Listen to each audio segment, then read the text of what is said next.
Hello and welcome back to the Awakening Philosophy Podcast. My name is Jed and we're in the Socrates and Jesus book, A Dialogue in Heaven. What a banger it is. If you are reading along with us and you are doing the best thing and you're in the right place and you are a good noodle. Last time, the audio wasn't too great on the stream. I have replaced my mixer with a different mixer, but I believe I have fixed it. I think it will sound really good now to everyone. So because of that, we are going to review where we're at and review the things that we covered last time so you don't have to listen to that stream. In fact, I think I will take that one down after we review everything today. So let's review everything today. Where are we up to in the book? Well, we have been discovering the art we're here to master, the dialectic. Yes, how do you think? That's the dialectic. That's how we think. Well, how we think well. How do we recognize people who are trying to grift us and scam us and hurt us and justify terrible things like punishment and genocide and enslavement and wealth inequality? How do we recognize that they are lying? Easy. You can notice deviations from the dialectic. Dialectic. What's the spiritual method? Aren't there many different yogas and methods and traditions and even belief traditions out there? The ones that are not about belief but are about facilitating an actual experience of the divine. How do they go about it? Do they all involve some sort of focused attention? Do they all involve some sort of focused attention on something that is that exists eternally in the realm of being, so that you can eventually, if you sustain your concentration, you enter a state called meditation. If you sustain your meditation, you enter a state called contemplation, where you join with that object. So you better be focusing on something that exists in real being. Do some different yogas or meditation techniques involve visualization? Thumbs up. Imagining the thing that you're focusing on, creating a great picture of it. Do some involve remembering other states of enlightenment you may have experienced in the past in your imagination? Your highest vision. Do some even involve not just that focused attention on something that exists eternally, while keeping your cool, or keeping your breath, another way of saying that, and not only including a vision and making sure that it's something that exists internally, but do some also include understanding? Not just your highest vision and highest attention, but your highest understanding. Those that include that are the ones that include also the logos.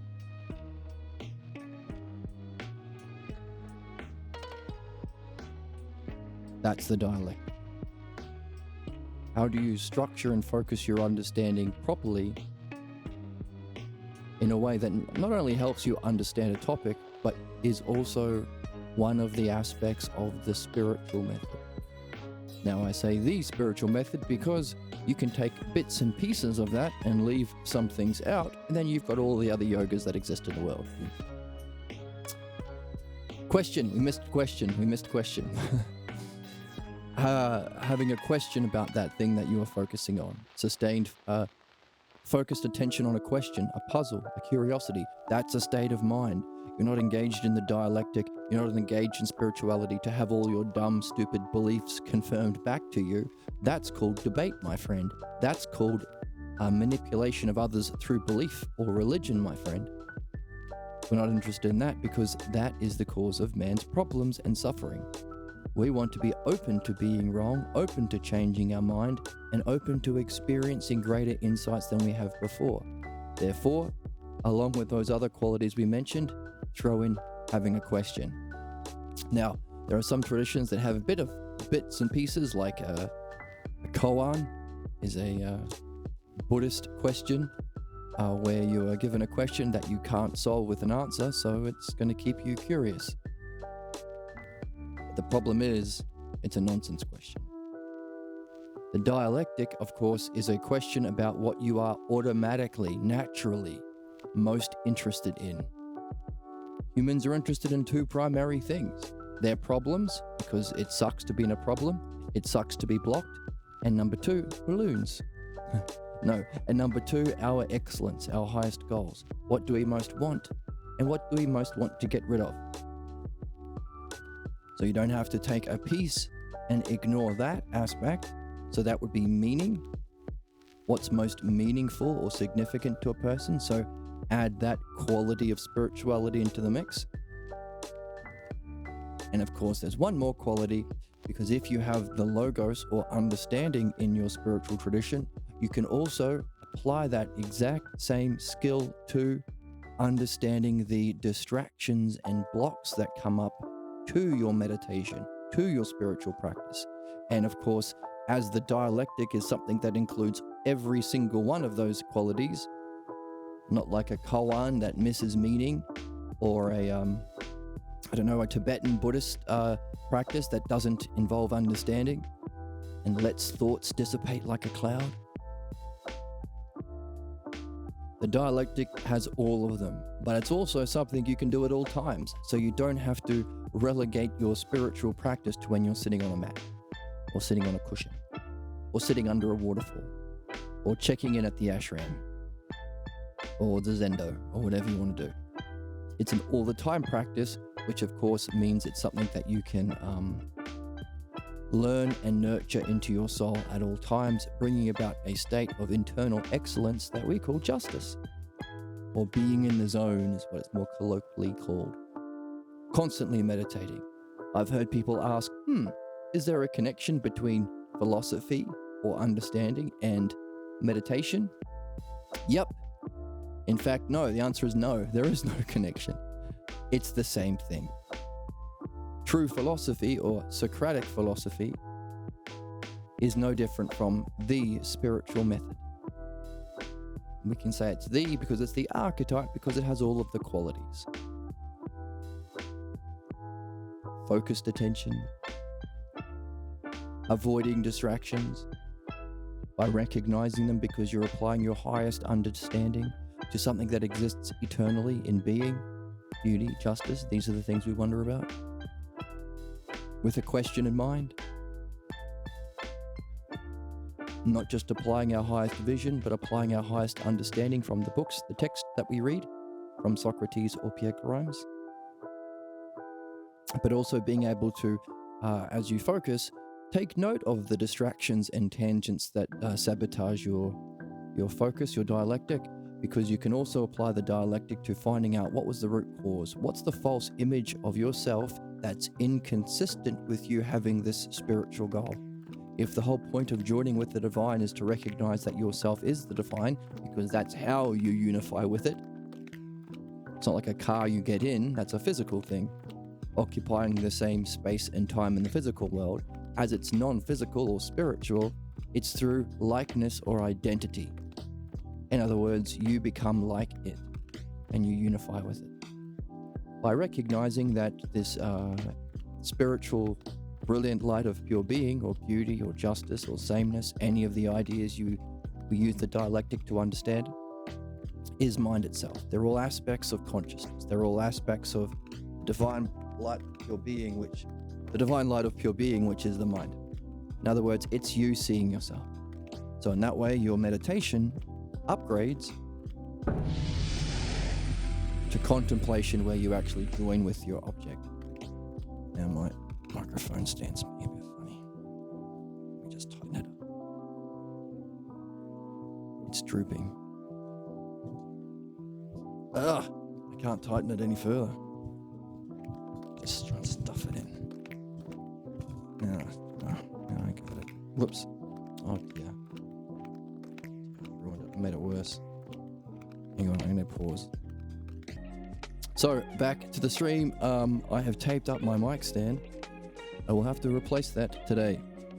So, not only is it in a single activity that we are here to do because it helps us learn, it can be applied to the blocks and problems that we face in meditation and in any activity. So, therefore, it is what we need to apply to solve problems, but it also ticks all of the boxes for the spiritual practice. So, the archetype of spirituality, which means as we are learning and solving problems and being good noodles, thinking well, using the dialectic, thinking properly, helping people, we're also engaged in a spiritual practice. What we have been reading also is this spiritual practice, or this preparation to open the doorway to mind itself, or the eternal nature of reality, or the divine, or metaphysics. These are all words to talk about the same thing.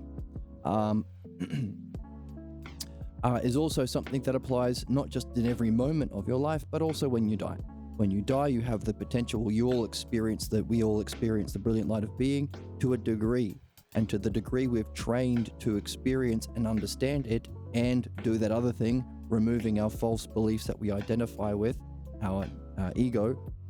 Ego, specifically the false image of the self that you think that you are, that stars in your daydreams, and the distracting thoughts and tangents and things.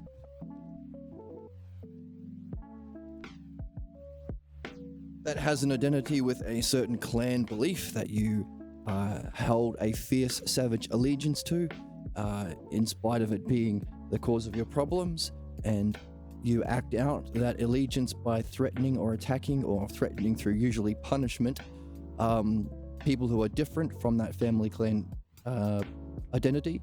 That's the thing that we need to purify or remove.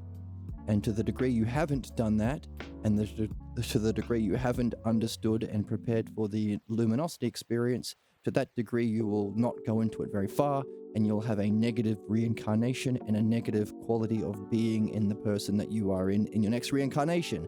That's interesting.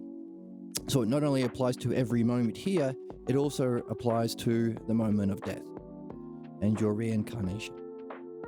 So you could say we are reincarnating every moment to the degree we are blocked from our negative false images and beliefs, or to the degree that we're open to being curious and talking with the best kind of understanding and the best kind of imagination or vision on being.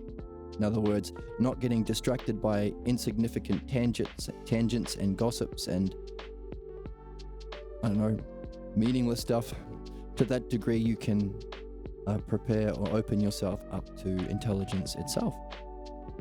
Now, of course, we want to go through that as a gateway, because this process of the dialectic, the spiritual method, the singular activity we are here to do as human beings, we can apply even to that experience itself, meaning we can reflect with our reasoned, supportive, no punishment ever, supportive, reflective, friendly understanding on the cause and principles that are required and the conditions that are required for that experience, to posit the fact through understanding that there must be a higher level.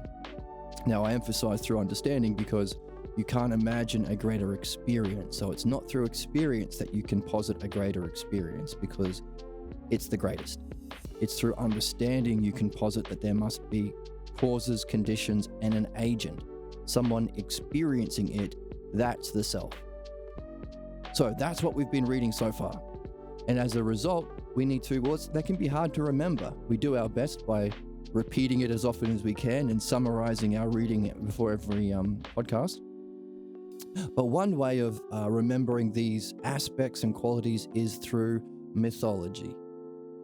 Now, when you apply mythology, but this is all from the book. None of this is my own opinions. This is all the book that we're reading.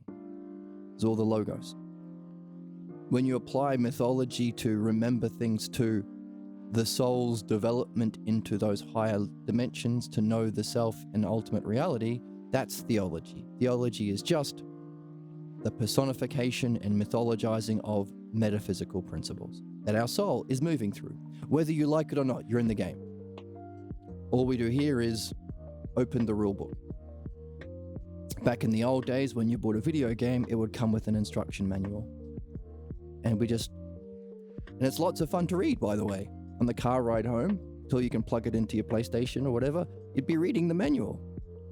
And you'd be imagining what's going to be like. Oh, well, these are the things that I can do. Oh, this is the goal of the game. Oh, these are the enemies. Oh. All of that has its analogical equivalent to what we're doing here. We're reading the manual for life. That's it. What can we do? What are we doing? What's the game that we're in? Where do we come from? Where are we going? What are the skills we have to master? And what's the end goal? That's it. And it's fun because it's a fun book and we have fun sound drops. The more holes, the better. See? Isn't it funny that Emma from the Majority Report says that? That's weird that you think that. Is it weird that we think it's funny? It's a crazy one. It is a bit of a crazy one, isn't it? We like to have fun. Okay, enough of that. So, given that that's what we're here for, and all of these things we have ourselves come to see as necessary for ourselves, because each part of that reflection we have nailed down for ourselves through the dialectic to show why it necessarily follows to be the case. And of course, the dialectic also applies to what happens in a universe where it doesn't exist. What happens if there is no truth, or is no beauty, or is no dialectic, and it's just debate and opinions, bro? Now, we don't have to imagine hard, because that's kind of the world that we live in. Because the positions of power are not... Well, if we can understand in a very, very simple way that problems are caused by belief and solved by understanding, then the human conflict is simply a conflict by belief against our own beneficial development into understanding. And while we recognize that a mechanic has to have understanding and a doctor has to have understanding, for some fucking stupid reason, well, our own immaturity as a race, we haven't said, oh, also a politician needs to have understanding. Just because they believe something and they can manipulate the beliefs of others doesn't make them an expert. In fact, it makes them a fascist. And the fact that belief is what causes suffering and they can't actually help because that would require understanding, they take the infliction of suffering as what it means to be knowing. In other words, the more we learn about these people who seek power, the more they act like sadistic, cruel fascists in every aspect of their life.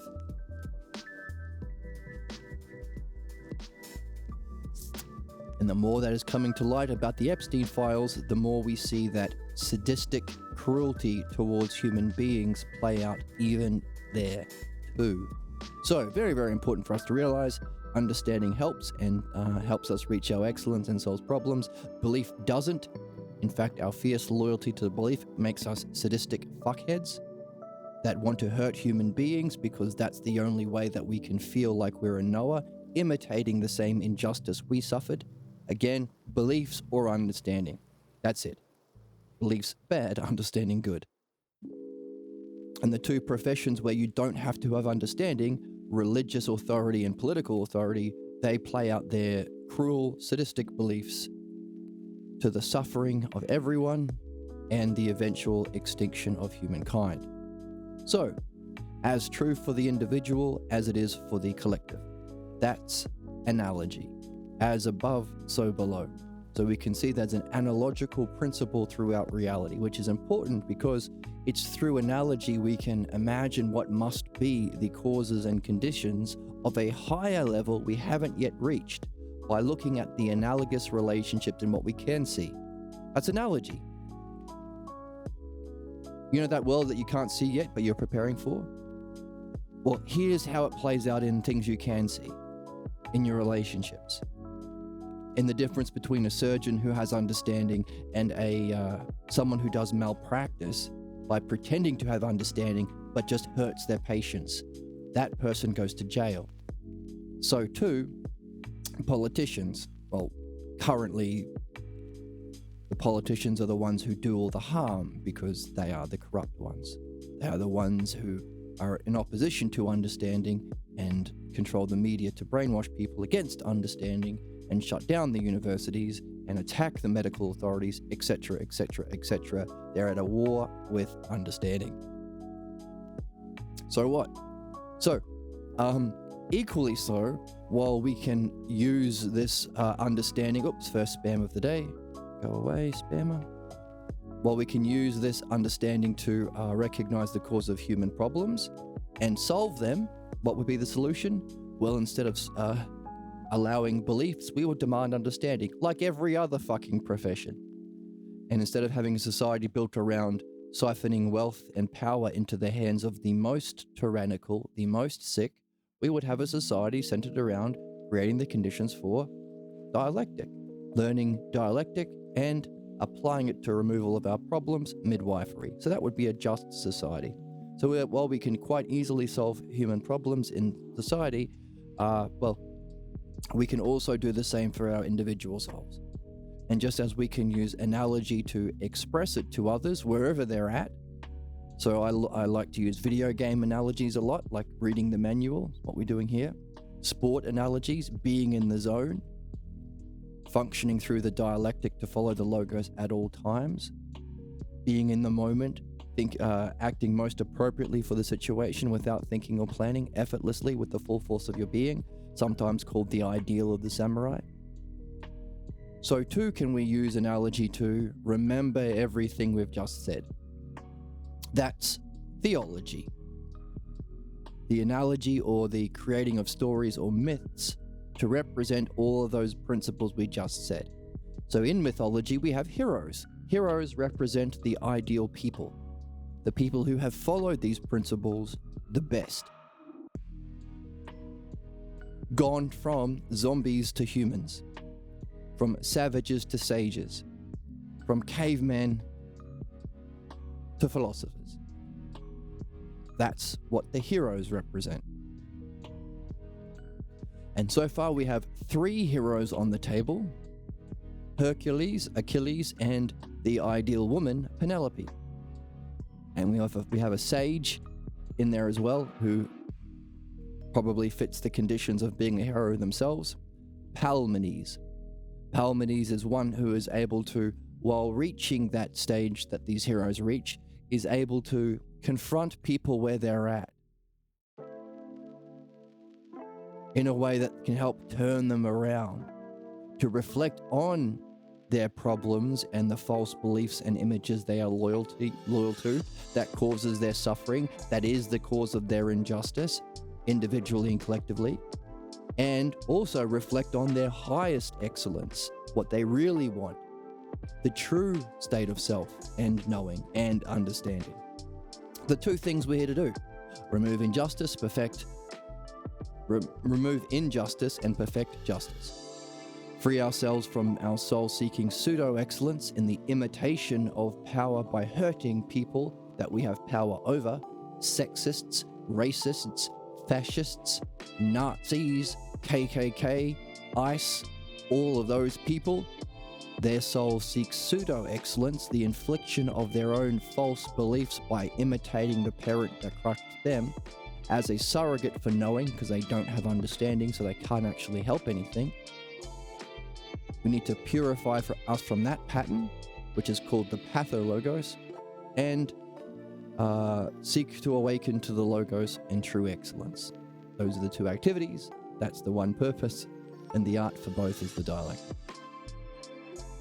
So while we do that, and we have friends that we meet along the way who are also in this game, hopefully, because it's not a solo quest, it's better to have people you can talk about. And by the way, every single dream you have does those 2 things as well. So dream analysis meets the criteria for a spiritual purpose, a spiritual yoga, and the meaning of life as well, because dreams, dreams provide the conditions to solve those puzzles in the dramas that they present. So long as you unpack it through, once again, the dialectic. Wow. Okay, go ahead. Right. So Palamedes is someone who has reached that and is able to help confront people where they're at in a kind of a way that makes them open and receptive to turning around and reflecting on those two issues, their problems or their highest excellence. Because what else are you going to do with it? It's no use being the greatest basketball player ever and having nobody else who has even heard about basketball. Wouldn't it be great to play with some other people? And as we're at a current age, which is, we're on the timeline where we killed Socrates, so instead of embracing the logos, we embraced the pathologos. If only 30 more people voted to venerate Socrates instead of vilify him, if only. So because we're in this timeline, we have to find a way of helping people turn around to this purpose of life. Palamedes is such a sage. So that's where we are. We've got 3 heroes and a sage on the table as archetypes that we can follow, and for ourselves as ideals that we can seek to be ourselves in our life, because they're not literal. Well, Palamedes might be, but these heroes, Hercules, Penelope, and Achilles, are not literal. To take it literally, we've seen in the text, is being a barbarian. It's not literal, it's a metaphor or an analogy. For us, for you. You are Zelda in the game. You are Leon or Claire Redfield in the game. You're a wizard, Harry. You are a wizard, Harry. So let's review what makes them a hero, and let's keep reading.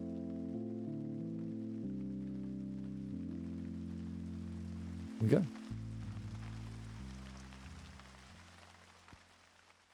Okay, Achilles. Before that.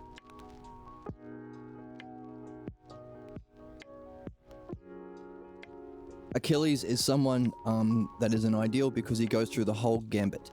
The whole, from being the worst person to becoming the best. Okay, and then he's the main character in the Iliad, but there's a sequel called the Odyssey following the hero Odysseus. But the main character in the Odyssey isn't Odysseus, it's Penelope. So Achilles and Penelope in the Iliad and Odyssey. But we also have Hercules, who is considered to be the greatest hero by the gods because he's at the same time functioning with the shadows that aren't real, non-being in the house of Hades, while being at the same time being in heaven feasting with the gods. In other words, those 3 levels that we have talked about today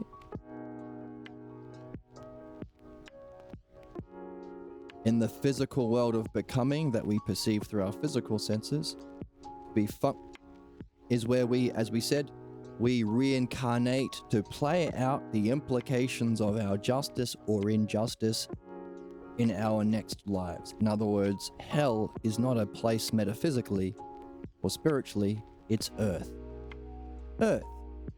You carry with you in what you have identified with through your beliefs about yourself. You carry back with you the conditions for your hellish existence on earth. As we see, many people are suffering terrible injustices at every moment on earth in our human race. But of course, there is always a potential to learn. So as good people, we want to help facilitate that learning as best we can. So, functioning therefore heroically through this dialectic in Hades or Earth, while at the same time, as a state of mind, you don't want to go back down into the cave with people. But you do want to help people in the cave. In other words, your state of mind can be in being. That's the perception of mind looking at itself, or ousia, to turn around. Self-reflection.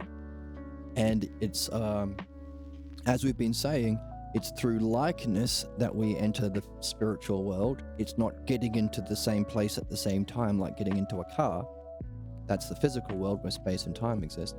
So it's likeness that we enter being and awaken the sense that experiences being Usia. So how do we be like Usia? What's Usia? Mind minding mind. What's most like it in the physical world? Self-reflection. So it's self-reflection through the dialectic that is the most heroic thing we can do on earth, which also makes us like being, which is why it's not only the learning or the model for psychotherapy or the model for removing problems. It's not only the model for learning or developing excellence, it's also the model for spirituality. Yoga. Yoga is a fancy word that means method. Method for joining with the spirit. So your state of mind, or Hercules' state of mind, is up here.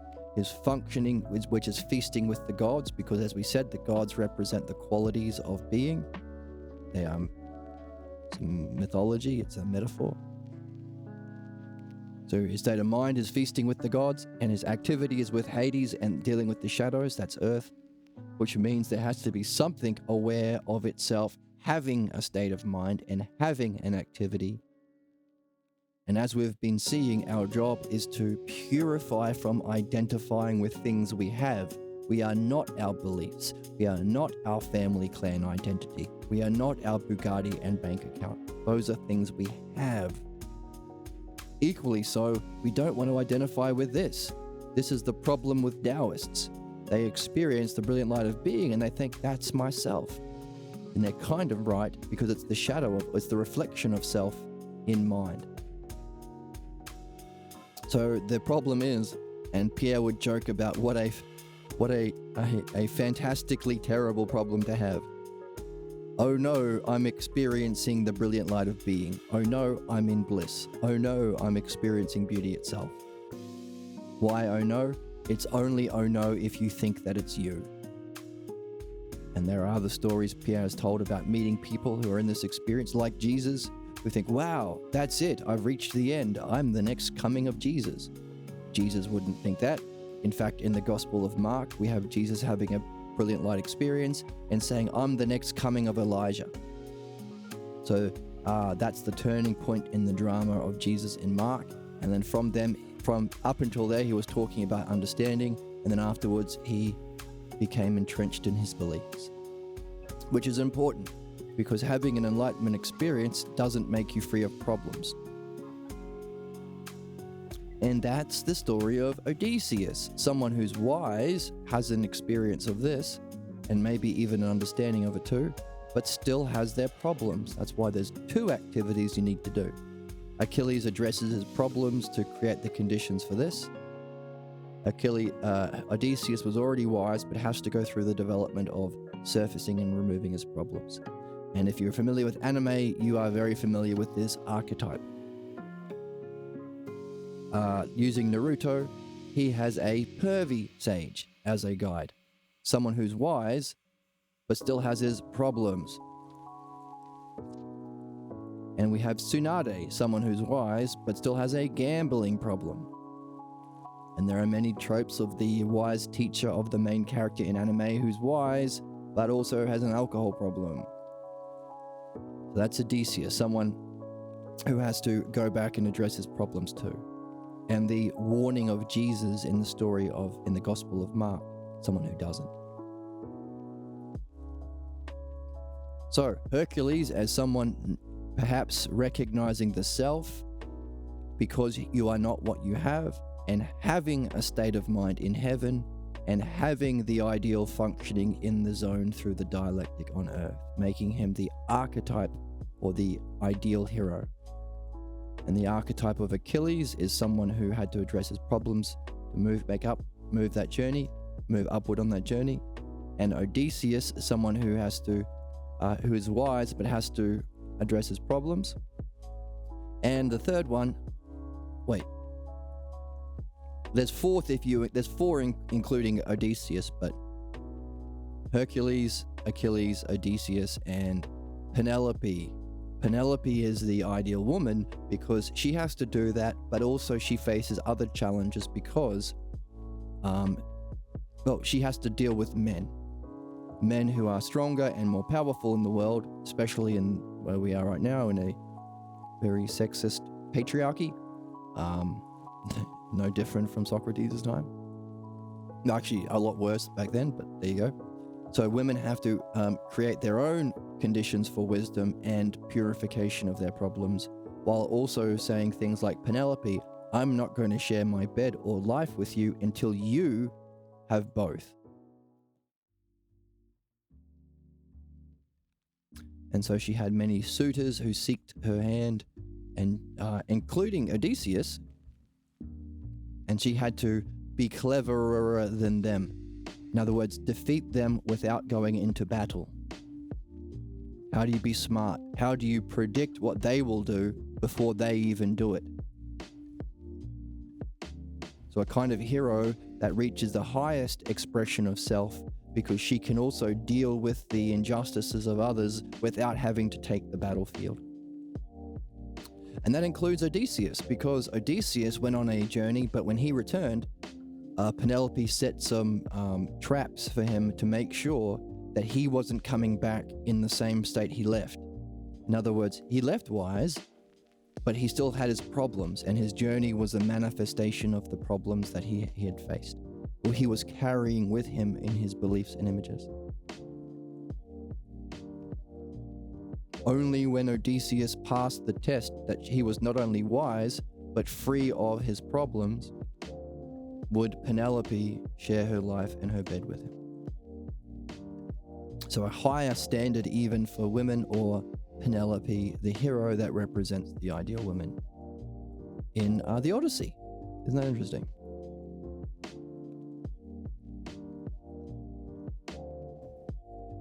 So, a prize to show why the greatest hero Hercules was at the same time in Hades and in heaven with the gods. We just did that. Again, it's a hypothesis. You'll have to see that for yourself and have fun doing so. That's the one we're playing with at the moment. There's a woman who is the perfect model for women to come. Hades not being a place like hell that's used to abuse children and brainwash them, but is the implications of a reincarnation having not addressed your false images and problems, like you're supposed to do, like Odysseus did, and Achilles. Punishment is fucked because that implies that ignorance is more powerful than wisdom. In other words, there's no wisdom or learning that you can do to overcome your problem. You just have to be beaten. So it's irrational, stupid, but also it's a justification for sadistic people to inflict their violence with impunity.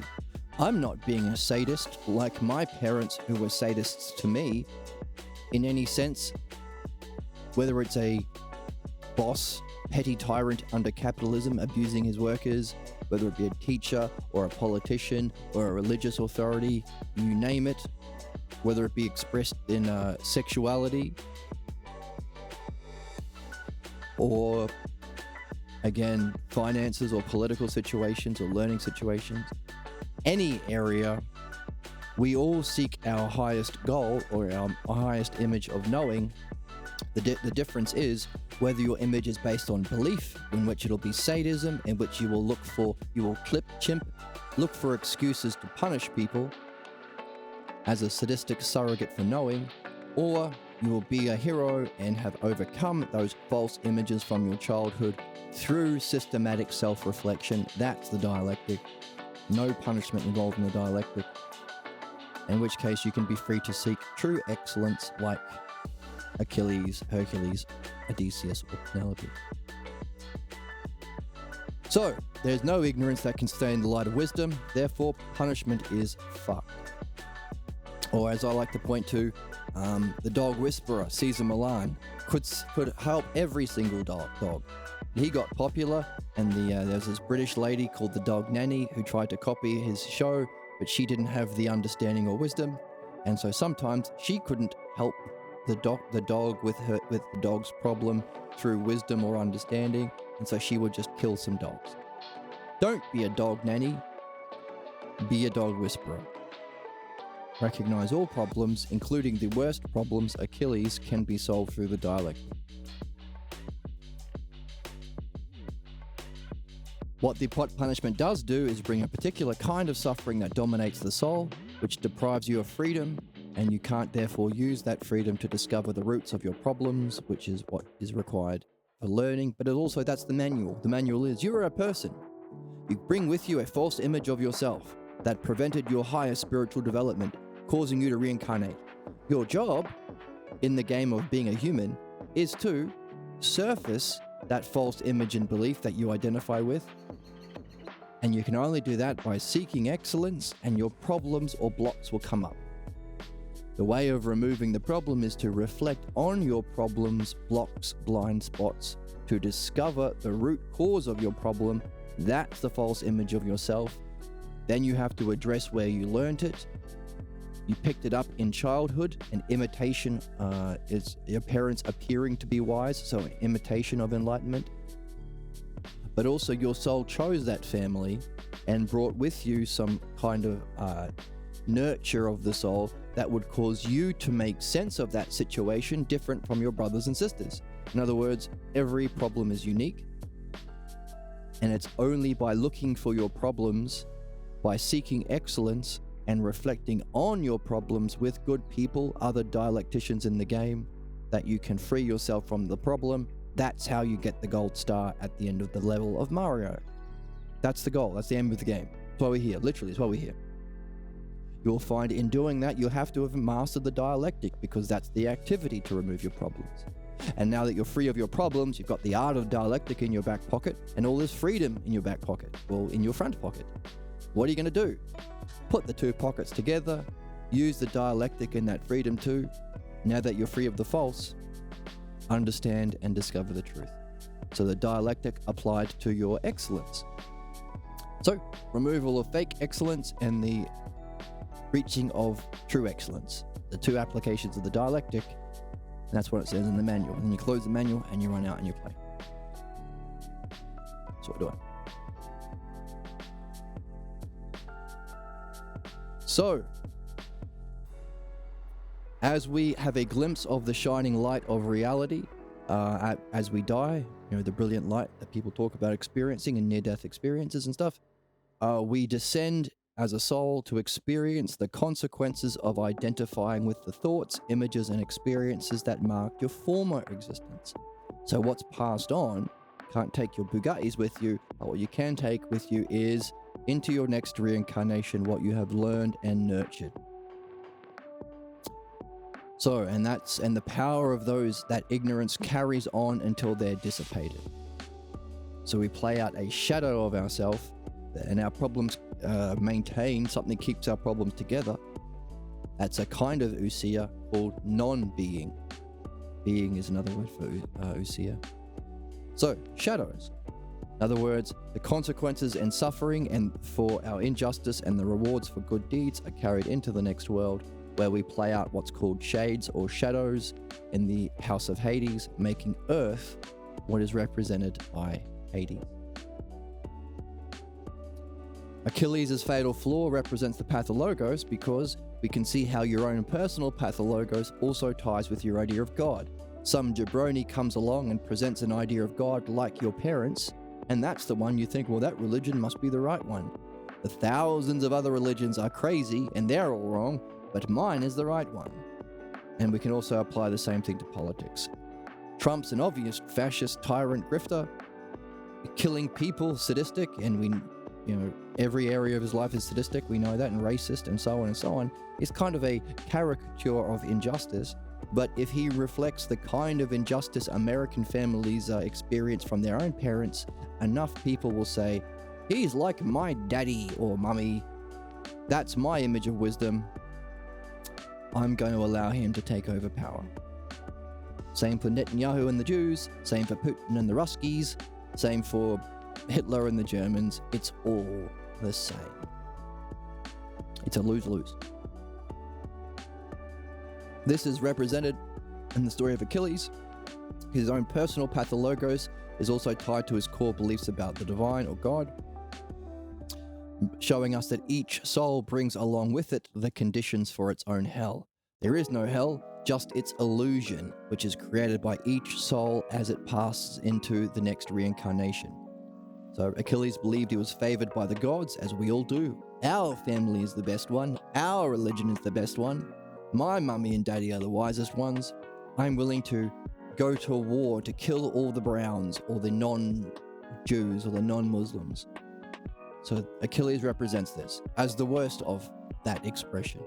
He believes he was favored by Zeus and justice would vindicate him for all the things that he did and the revenge he sought against those who hurt him. Also believes he could see the future. As you know, don't the Christians say, oh, the future is going to be like this and Jesus will come back when we blow up the world and then the devil will be slayed and all that sort of stuff. That's not true foresight or prophecy. Now, so if your belief of God is based on that kind of injustice or belief and not understanding and justice, then that's not actually a God. Equally so, the heroes in your tradition, if they are venerating the cause of suffering, belief, they're not heroes. So if your God is a belief God, it ain't a God, my friend, it's injustice. And if your heroes say, hey, just believe the leader, then that's not a hero, it's a villain. So that understanding about the movement from belief to understanding is a theological claim because it's about the divine, as the divine reflects the logos, and it's the logos that we perfect through the dialectic of understanding that prepares us to be like the divine and encounter the divine. Therefore, it's a theological claim. Also, it's an ethical claim because even in the physical world, your injustices are caused by your beliefs and your blocking of logos. So to be a good person, always embrace the logos and dialectic. To be a bad person, abuse the dialectic with shit like debates, the Charlie Kirks of the world, who use a language to silence the dialectic and abuse people to vindicate their fascist beliefs. So an ethical claim. We have an ethical responsibility to learn the dialectic, apply it to our problems, to purify ourselves from our injustice. Also, it's a theological claim because that's what allows us to evolve spiritually and have a better reincarnation after we die.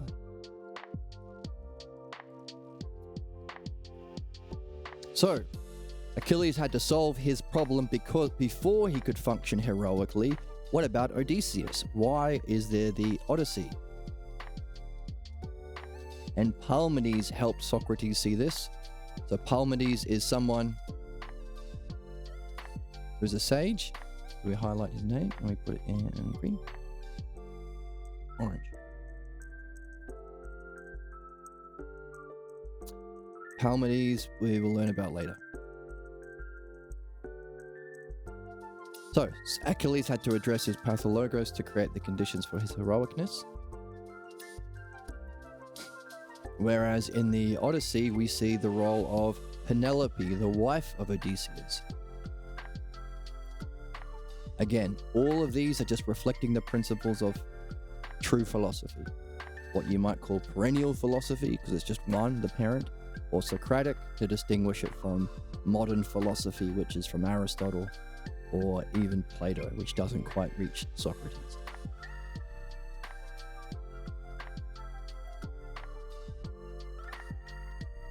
So, the principle we need to look at is the counterattack. All living things that possess mind, there's this truth that extends to it. After victory comes the inevitable counterattack.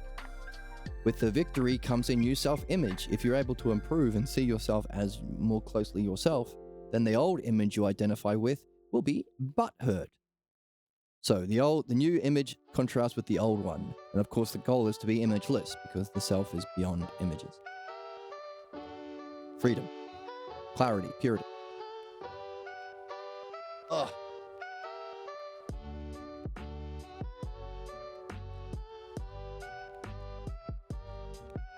So the old image has been crafted from pathologos and core beliefs. It's like a private and personal family clan religion.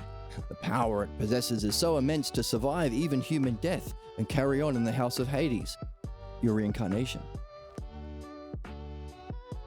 So if you forge ahead with the urge to bring integrity in everything you do, then you can find a way out of that drama.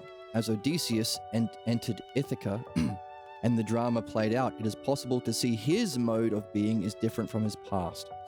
He waits for the proper occasion to show himself as the one who possesses the integrity of what it means to be truly a man. So, he realizes that being right or being wise is only half the battle. Being right and in the right time and in the right way to the right people is also part of sharing that wisdom. There are many that can be called wise, but he stands half again wiser than them all. Homer wants to present the wise as also having problems and show what it takes for the wise to overcome them. What it would take for Tsunade to overcome her gambling problem. What it would take for Jiraiya to overcome his pervy problem. What it would take for... who's a drunken one? Master Roshi to overcome his... he's got a lot, doesn't he? His alcohol problem and his pervy problem. That's Odysseus.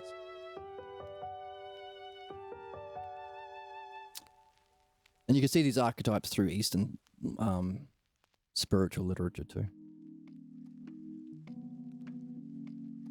Or maybe at your local ashram. Maybe there's a Buddhist or a Taoist or something, or a Zen monk who's had this or that experience of wisdom, but still clearly have their problems. We all do, buddy. That's what we're here to address. Just so in the manual that I'm making up.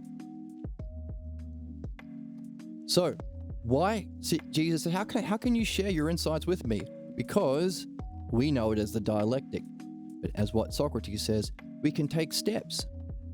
And if you're sincere, you're someone genuinely open and curious and wanting to learn and develop and remove your false beliefs, then I can share with you what was shared with me by following those steps. So, to achieve that victory, you have to submerge your old beliefs and your old self-image. If you think you know everything already, you're not going to follow along. You have to submerge it. But once you reach your victory, it will resurface. That's the counterattack. Meaning you have to deal with it. You have to deal with your pathologos too. That's the counterattack. All the troubles Odysseus faces with his crew before his journey into the House of Hades are manifestations of the problems. Every problem that we have in our life, in our daydreams, in our dreams, in our fantasies, in all of our dramas is nothing other than a manifestation of the core beliefs that we identify with as the self, that undermines the logos, mind, and the real self. In other words, all problems can be unified. Monad. Oneness. And all problems are solvable. And interestingly, all problems follow the same dynamic of spirituality. An experience with the brilliant light of being, beauty, excellence, truth, love, justice, not caring. From there we can, through the logos, develop an understanding of what the self must be if that's its reflection. That's an initiation experience. When our parents, when we were too young to know better, appeared beautiful and strong and caring and finally showed themselves about this or that, usually when we were already in a state of excellence, but it was an injustice, it was just an appearance, we too derive from that an image of the self. Only it's not through dialectic and logos, no questions, no talking. So it's an unsuspected, hidden belief and image of the self. And it's, of course, an imitation of that injustice. And as what it means to be just and beautiful, so that's the sadism. You're attracted to repeating that towards others for the rest of your life, seeking conditions to play that out with impunity, whether it be through billions of dollars or political power or whatever, abusing women or whatever. And undermining that and underlying all that is the unsuspected masks that you identify with as the self. So that belief of the self and what it means to be just plays out in all of your problems in the House of Hades or your life. And we see Odysseus facing with his crew those problems. To go home to Ithaca means to return as the hero without those core beliefs. That's the hero's journey, returning home, but without those core beliefs that undermine the self. Before he entered the house of Hades, he had to recall vividly the tragedy of the Trojan War to the noble audience of the Panaceans. And they shared with Odysseus the meaning of the war and all else. So the meaning of the war was to be the war that would end all wars. Why? It showed the irrationality of war and what it takes for someone to actually solve problems, because while that war was happening, we have Achilles becoming the best man from the worst. Therefore, unfolding of the will of Zeus. Zeus designed the war as a model for man. Odysseus saw that all of whatever a soul identifies with has vast power and continues until it plays itself out. He saw the ghost of Achilles still identified with being a warrior. So even though we may leave the image of the self, there we have our pathologos image playing. We can leave it behind. It's interesting. Spinning itself out until there's no longer any power left to propel it. So no longer any attention and power given to these ignorant images that many of the grifters of our life identify with. What is that? Well, it's nothing other than the power of the pathologos and core beliefs to shape the soul of man. Upon returning to Ithaca, his wife, Penelope, is the one that we're after. Do a poggers. That one's perfect and exactly the case. Perfect and exactly the case of the ideal woman. Tests Odysseus before she will share her bed and life with him. Imagine people changing their positions and improving for the better. That one's perfect and exact. That one's perfect. Learning and changing for the better. Tests him to make sure that he has before she will share her bed with and life with him. Since Odysseus had feigned an illness to avoid the war, she wanted to be sure he did not return with another false image. So there's something that prevented him from being heroic, even though he had wisdom. He loved the man who could refuse to right a wrong that he knew was frivolous. So, part of Penelope's test was, okay, here's something that's wrong, but it's so insignificant. Are you going to get wrapped up in that? Or are you going to choose to be right at the right time about the right thing?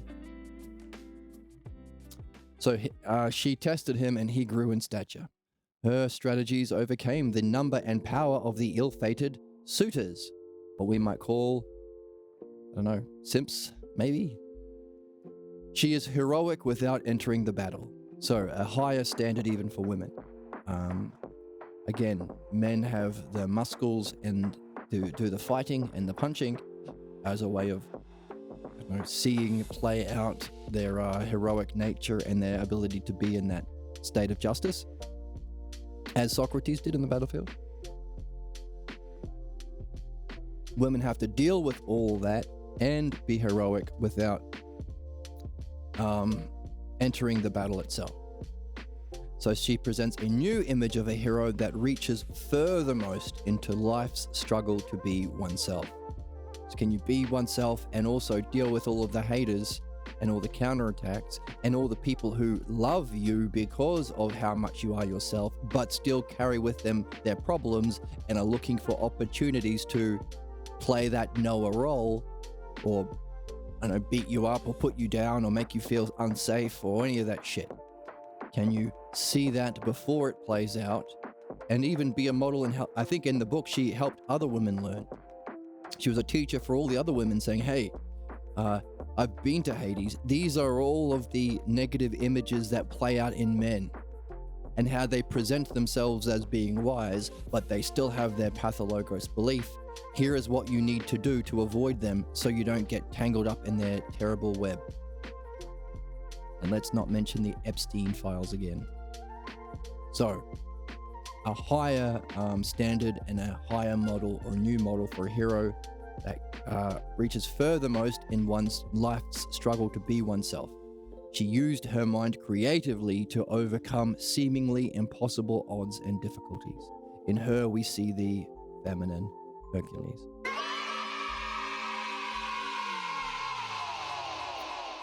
So Jesus is seeing a new kind of sage. and that we were able to see this by recognizing Odysseus feigning his illness or having a problem at the beginning. And he asked Socrates, did you learn this from Homer? Did you see this in your reading, or did you get help from someone? And Socrates says, Palamedes, everyone's pal. Why is Palamedes everyone's pal? Well, he helped Socrates to see this meaning in Homer. But he is one of those who can successfully confront and turn around those who refuse to meet their highest goals or destiny, purpose. They're not doing what they're supposed to do, what it says in the manual. He is able to find insightful ways to bring reversal and cut through their defenses in simple and dramatic ways. Palamedes is therefore everyone's pal. Confront and cut through their defenses in simple and dramatic ways and insightful ways to help people cut through their own problems and pick up the manual and play the game properly, reach their highest goals. Palamedes did this when Odysseus feigned illness to avoid the expedition to Troy. So, Palamedes can also see other people's problems. And again, we don't want to be like what Penelope was testing Odysseus. If you can see through people's problems, recognize them, are you going to use that to be right and put people down? Or are you going to choose to be right at the right time in the right way that can help people? Like everyone's pal, Palamedes. Palamedes.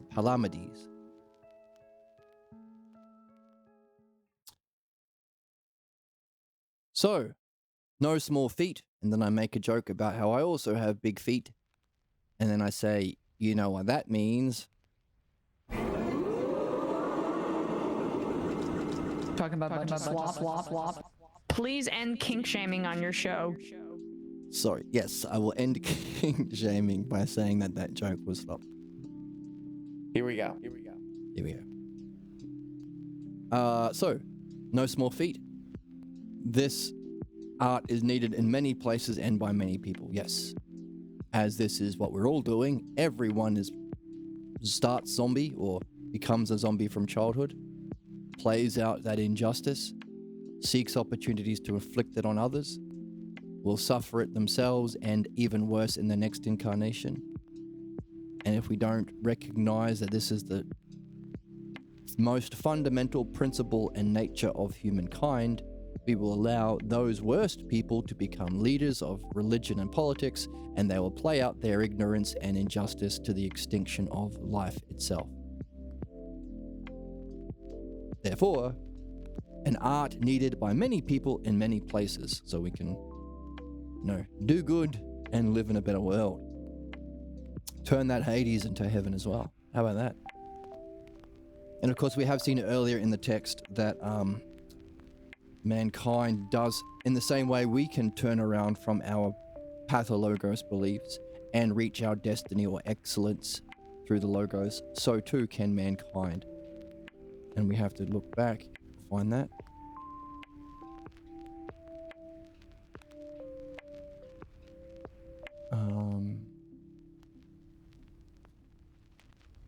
Mankind is here born to learn, to fulfill his destiny, our highest purpose.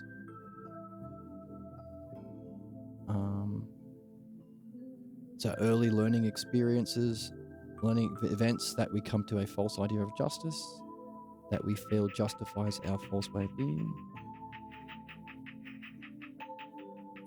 When society turns towards the mind, there is a flowering of culture. If we allow belief to be in charge, it becomes criminal and oppressive. So do we have oppressive religions? Yes. Why? Well, because they're based on belief. Do we have oppressive governments? Yes. Are they criminal? Oh, fuck yes, they are. So that's the same thing as an individual plays out in culture with religion or politics. But if we don't, we have a flowering of culture because we have embraced the logos and made a deal to be ethical and responsible and moral by addressing the root causes of injustice. When it turns criminal and becomes oppressive, this kind of philosophy cannot play its public role. There we go. You arrived at the stage of history for your destiny to be known by all mankind. To Jesus and Socrates.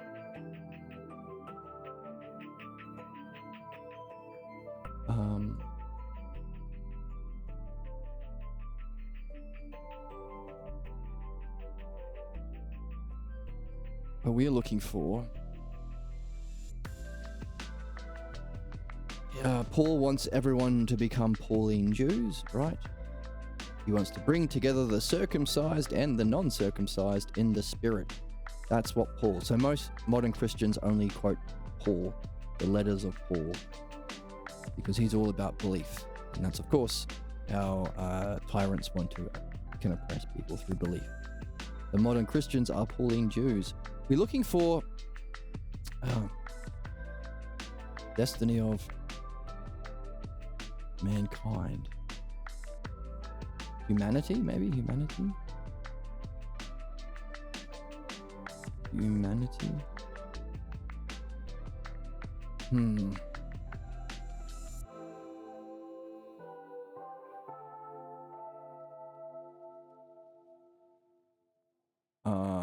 Here we go.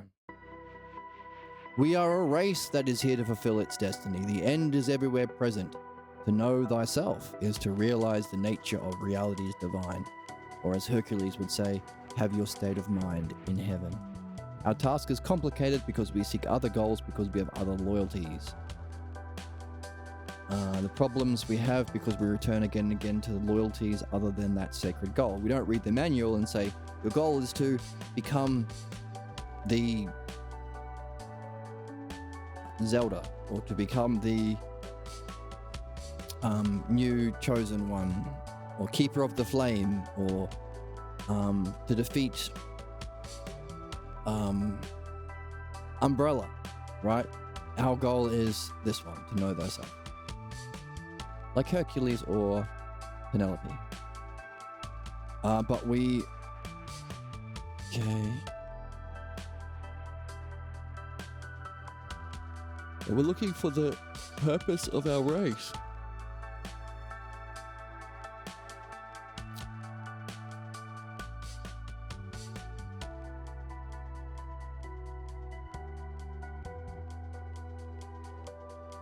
Oh.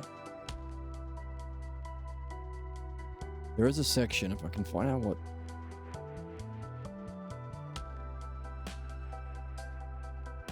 Human being is a condition for learning.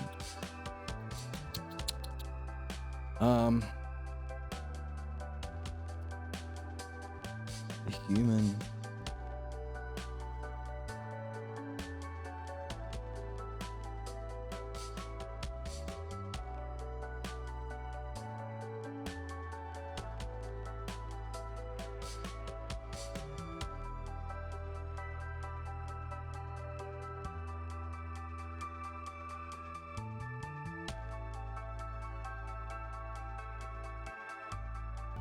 I searched for the word no longer. That was the only phrase I could remember from the section.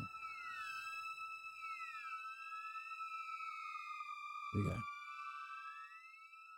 Man as a whole, I should have looked for whole, is part of the struggle to know thyself. We are in a cosmic dance of meaning that ends when there is nothing left to learn, and the race of man is no longer the state of man, but that to which he has joined himself. Man ends in the state no longer of man, but that to which he has joined himself. So we talked about joining, or why the dialectic is also the spiritual method. It's so sustained concentration is meditation. Sustained meditation reaches contemplation, where you join through likeness. What is the nature of being? Ousia. What are we doing to become like it? Self-reflection. What's the other nature of ousia? What's the highest aspect of being? Logos, the intelligibility. How do we become like it? Understanding. So we can know reality, or our mind can know it, apprehend it, because of its logos nature, intelligible nature. We experience the logos all at once. Therefore, if we join it to become by being like it, again, you are the same physical thing if you occupy the same space and time. So this pen can't be the same as the cup because it's not in the same space. Even if I had 2 cups, I can move it out of the way, and there it's in the same space but at a different time. It's not the same cup.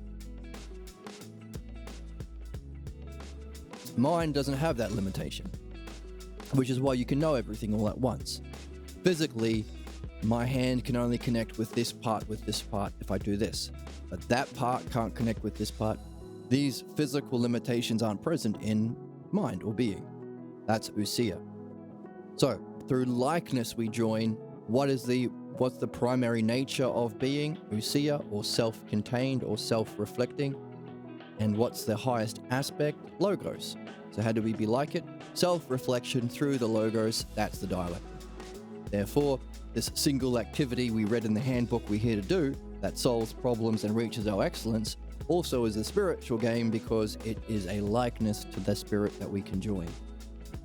Meaning that if we solve all our human problems, then we can, as a race, evolve. So that's the, we can say the stakes of doing this game or not doing this game is the extinction of all life on this planet. That's if we don't do it. But if we do it, humanity can also evolve to a different state of being. Isn't that neat? We become like that to which we have joined ourselves. And all of this is the words that we get from the book, not my opinions, and all of that's true, and you can verify for yourself. We can verify as a race, but also necessarily and rationally true, because its source is the Logos. The Logos drives the chariot of our soul and leads us through those mighty doors of justice that offers a passageway to the eternal. So, this idea here. Through the dialectic, we become like and join with ousia, or the self-logos as a whole. So our state of mind is eternal. Knowing yourself, overcoming or slaying the Minotaur, slaying your fear of death if you recognize your mind as eternity. Functioning most ideally here in the House of Hades through the dialectic to help people, and like Palamedes, everyone's pal. But also recognizing if this is justice or beauty or goodness itself, can you go through that as a brilliant shiny gate or gateway or doorway to that which is truly eternal, because it transcends eternity itself. It's the experiencer of this and the functioning of this. And Jesus says that's why you're a sage. You have those 3 levels: self, mind as the idea of the self or being, and the functioning through the self-logos of the dialect. So that's our goal. All right.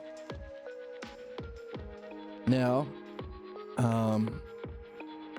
while we are here to find our own appearance of excellence or pseudo-excellence we accepted from the family clan belief that became our way of life through imitation of what appeared to be knowing when our parents seemed most sincere and caring. They appeared noble and knowing the truth about life when they were lying. That's also the height of injustice, because it's presenting injustice as justified.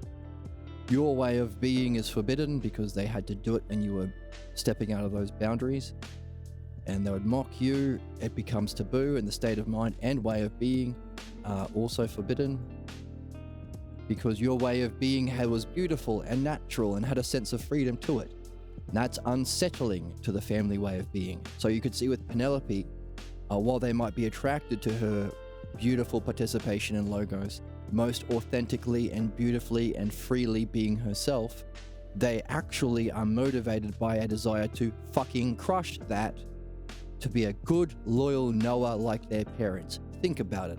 If their parents were wisest because they crushed your best state, if you can find the best girl out there, you can carry the idea that you are best and strongest if you find the most beautiful, authentic, natural person, girl, and you can crush them, get them to fear you, get them to, out of fear, not of hell, but of your injustice, your irrational horror movie villain devil character, Get them to focus on you and not themselves. Get them to be afraid and not authentic and free. Get them to give up their logos and rationality to play along with your bullshit beliefs. That's why Penelope has most difficult situations. That's also why people yell at LeBron James and not a little league player. People are driven to crush the best of us because that's the model of excellence. That's why Musk and Trump and Bezos have, with all their money, they try and kill the most people and attack the best people. That's why they're obsessed with Alexandria Ocasio-Cortez. I forgot what her name was. AOC. And why they hate Greta Thunberg. They're women who are at a high level of excellence, so they want to crush them. That's why they're obsessed. Greta Thunberg and AOC and people like that. That's why sexism is so goddamn prevalent. This, same problem, injustice, crushing the logo, meaning Penelope is an even higher standard of being oneself than Hercules.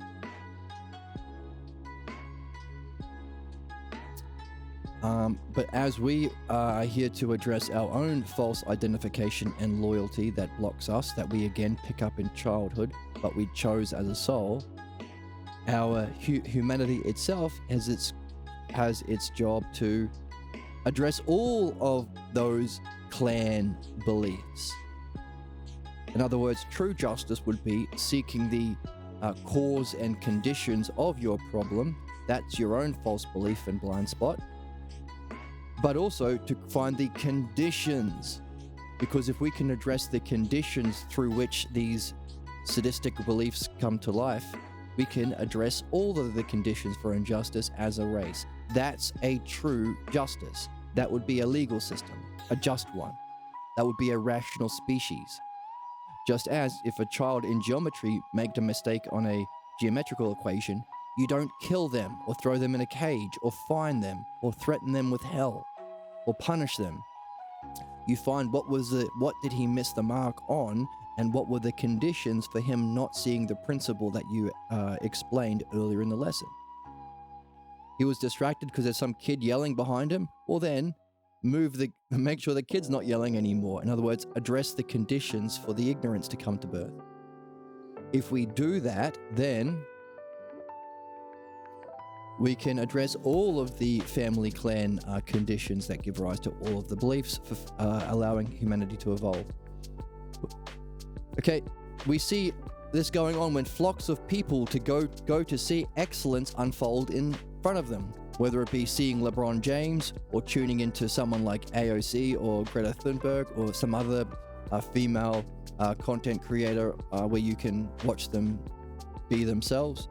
They flock to it, they admire the excellence they see, and it inspires them to achieve something similar in their own lives. This drive for excellence is the fuel for our inner life of the Logos and dialectic, so that we can become, through this dialectic and reasoning, more real ourselves.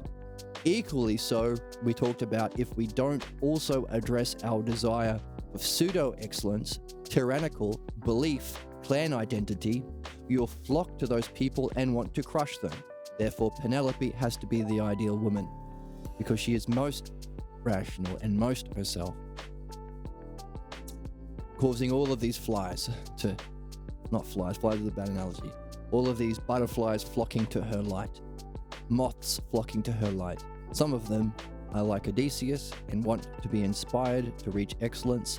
Some of them want to kill the light like their parents killed the light in their childhood, and they're still attached to that ignorant sadism as a model of knowing.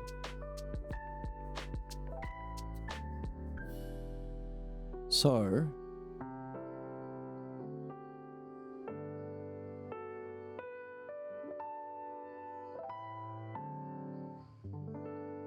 we want to find in the text what mankind has to do with maybe clan. Look for the word clan around here.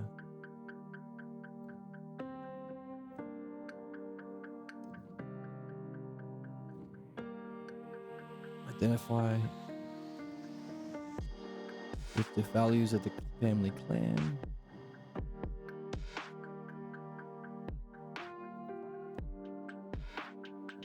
Okay, here we go. Man is in a cycle of reincarnation because he is here to learn. Okay, that's page 1 of the manual. You get the video game, you get a body. Here's your body. Here's the manual. Page 1, you're here to learn. Brilliant. Just like page 1 of Resident Evil, you're here to find the Resident Evil and beat it. Page 1 of Mario, you're here to save the princess. Very simple. We're here to learn. What man must learn is to end the cycle of clan beliefs and go on to know himself. So those 2 activities: remove our pathologos, injustice, pseudo-excellence, many names, fate, many names to talk about this purification, and go on to know himself. Again, many names for the perfection, excellence, and so on. So end the cycle of clan beliefs to know, go on therefore to know the self after. What if before the next reincarnation the soul says, no thanks, I'd rather not be reincarnated. I've learnt enough about ignorance. I want to keep going on a further development, further into the self, or through higher dimensions that are more real, or as Socrates put it, with gods and spirits and better men who have completed their journey through reincarnation and are much better people having much better conversations than you find on earth. That's Socrates in the Phaedo. What if the soul is aware that he's facing a life where misery and suffering is his lot, and he pulls back and says no? And Socrates says, we are all here to fulfill our destiny that's everywhere present, to know ourselves and to know the nature of reality is us. It's our self-reflected as eternity, or that's what God is, that's divine. What we're looking for, it's saying we need to put an end to all family clan beliefs.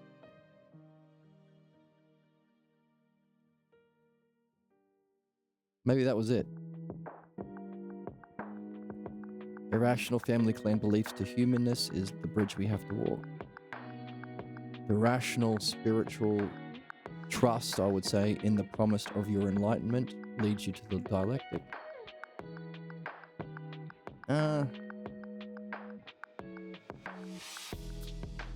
I suppose this was the one I was thinking about. Mankind is to end the cycle of all clan beliefs. And so that's the movement from the individual, your particular ones, that your soul was identified as a kind of perfect representation of all of the forces, all of the nurturing and learning up until now. So to humankind, you can say, okay, let's put an end to all clan beliefs. What gave rise to Nazism? What gave rise to Jewishness? What gave rise to this particular kind of Jewishness called Zionism? What gave rise to Christianity? What gave rise to fascism? What gave rise to MAGA? What gave, etc., etc. If we do so, we can no longer fall into injustice and tyranny and sadism, and we can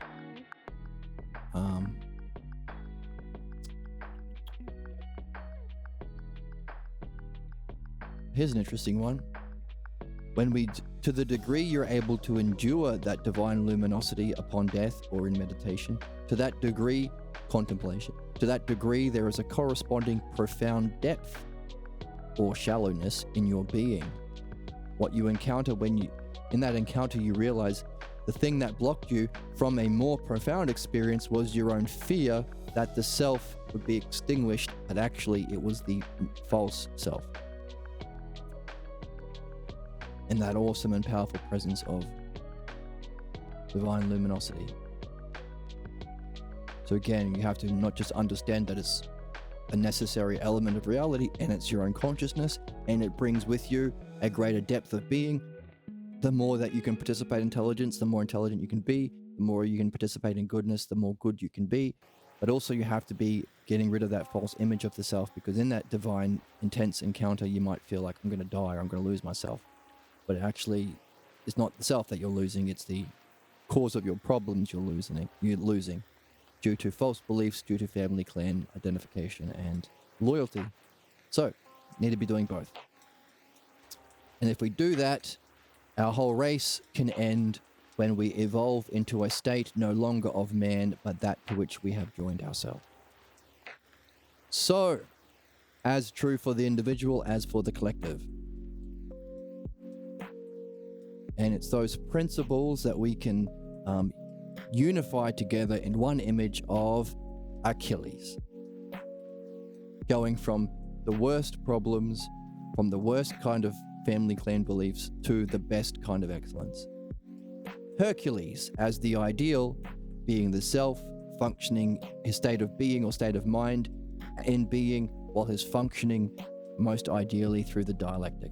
Self-logos as the innate self, the self-logos as a whole in a state of mind in being, and the self-logos through functioning. There we go, Hercules. Odysseus as someone who may have had an experience of this already, but has to go back and address the false beliefs. Penelope, one who has to be like this herself, but also be able to contend with and anticipate and use her mind to cleverly avoid the ignorance of others, even those who have wisdom or are very clever, to avoid the injustice of others that are inflicted on women, because that's what happens to women. So a kind of feminine Hercules that goes beyond even Hercules, that she can be herself in that most ideal way under those most difficult conditions. And Palamedes, everyone's pal, who can help everyone wake up to becoming Herculean or Penelopean themselves. So all that is just everything we've said today in the last hour or so, packed into a nice, neat little package. That's what mythology is for.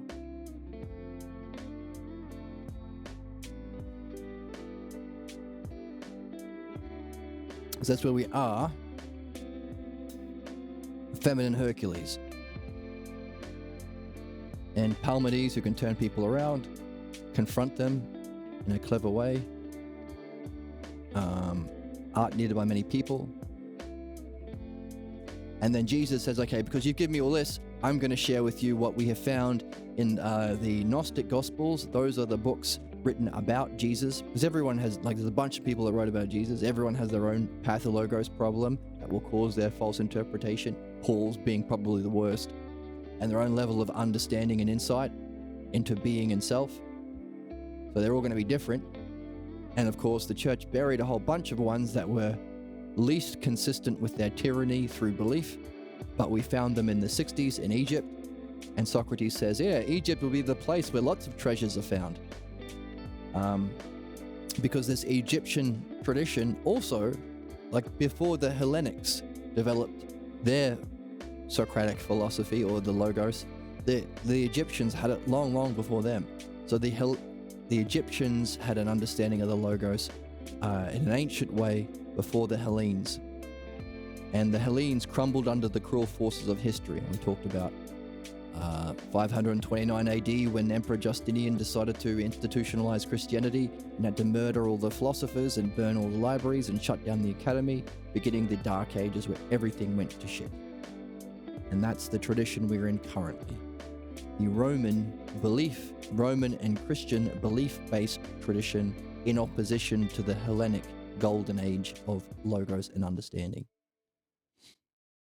But hopefully, some of those burned books from the Greeks can be found also in another cave hidden in Egypt, because the Egyptians have a more ancient understanding of the logos and maybe could have anticipated in the same way they buried these gospels that were about to be burned by the church. Maybe they also buried some works of the Hellenic philosophers, anticipating the counter-attack by belief or Christianity or, again, kings and clergy, Emperor Justinian. It's always going to be a counterattack. Maybe the Egyptians saw that and recognized it, and maybe they've hidden. So, if anyone feels themselves to be an Indiana Jones type, go look for some hidden caves in Egypt so you can uncover these buried works of the Hellenics. Maybe they're there. I do hope there will be another cave discovered with the treasures of our people, since so much has been lost and destroyed by said irrational forces. That's where we are in the text. Because last time my audio was terrible, so we're going to pick up the reading from here. And I'm going to delete my old episode because that audio was garbage. Never fear. Another reading is here. What we're going to do now? Play the noise. Play the noise. I said.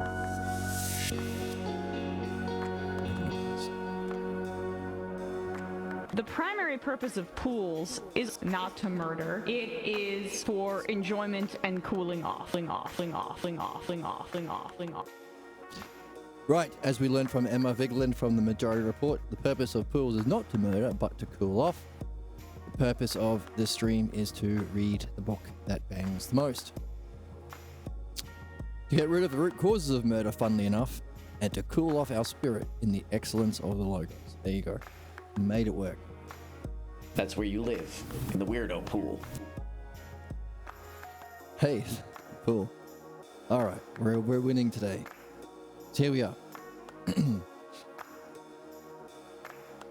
Bring in the players.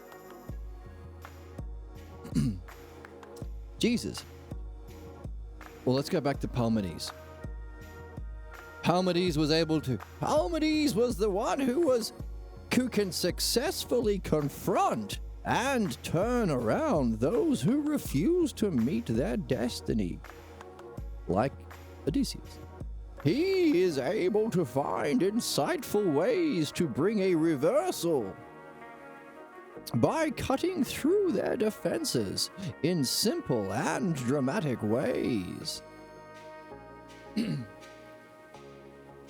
The sage Palamedes did this when Odysseus feigned illness to avoid the expedition to Troy. No small feat, I would say. I will look into that very thing. Surely his art is needed in many places with many people. I can see and appreciate these discussions that you had with these sages. I would like to return to the Gnostic texts that were recently discovered in Egypt. I mentioned them, and now I would like to see if they might function in the sage circle you have mentioned, or whether they are members of my circle, believers. Egypt would be the place where treasures are likely to be found. They were ancient when the Hellenes were not, and they continued when we crumbled under the cruel forces of history. I do hope there will be another cave discovered filled with the treasures of our people, since so much has been lost and destroyed by irrational forces. What I found among these Gnostic texts is entwined with their own interpretations.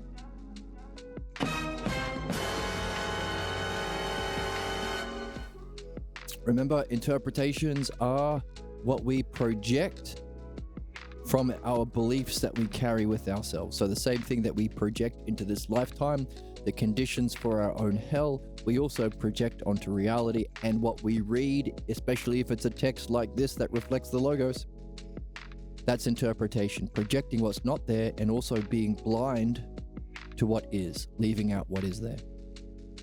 So everyone is at some level of seeing and interpretation. That's what it means to be human. Some more than others, of course, and some require, this is something mentioned, I've heard mentioned recently, some people can be very logos driven and unblocked from following logos and reason in, let's say, political issues. They might, therefore, that would make them more left. Because the right, we can understand, is simply the pathologos.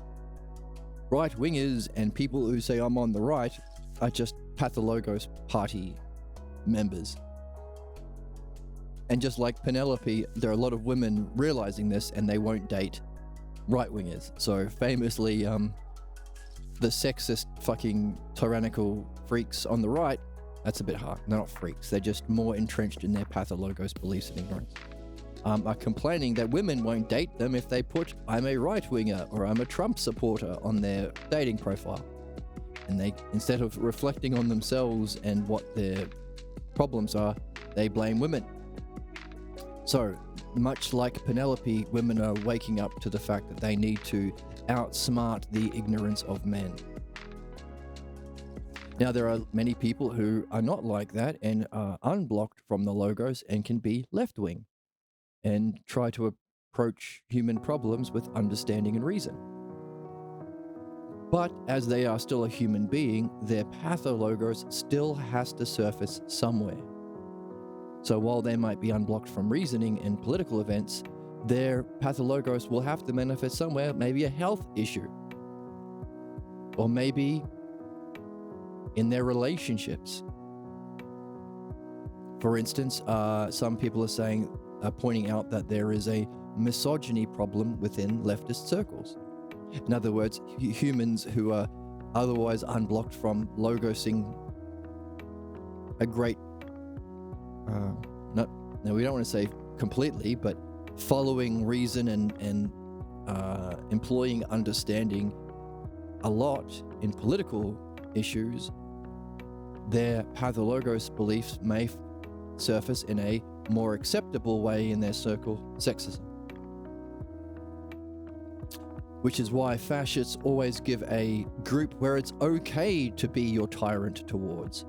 So MAGA people who are very blocked from logos and are very entrenched in their pathologos tyranny, like Trump, because while Trump is hurting them specifically the most, well, not the most, but a lot, they said, well, you get to be a fascist to the immigrants or to the gays or to the women.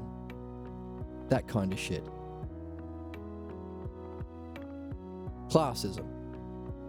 All that is saying some people are less than self, which is again pathologos, but you get to punish them for their innate sinfulness, heathenness, non-Jew, goyim, or non-Muslim, infidel, or non-Christian, heretic, etc., etc. There's always a word to demonize someone so you can be manipulated into playing out your pathologos belief.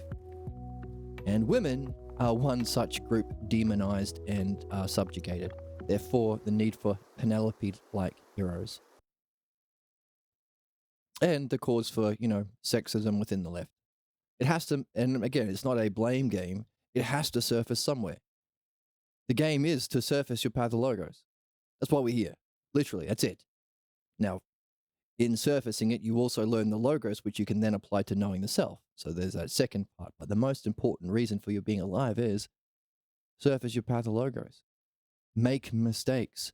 Have people in your life that can help you reflect without any punishment on your mistakes to find its root cause and conditions.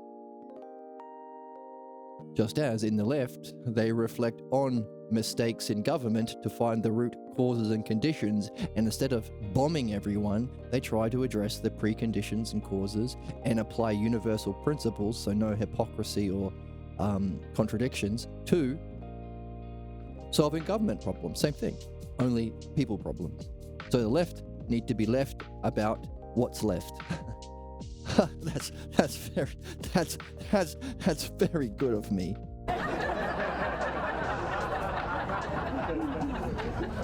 They have to apply those same principles of reflection to understanding their own causes, conditions, and principles of problems.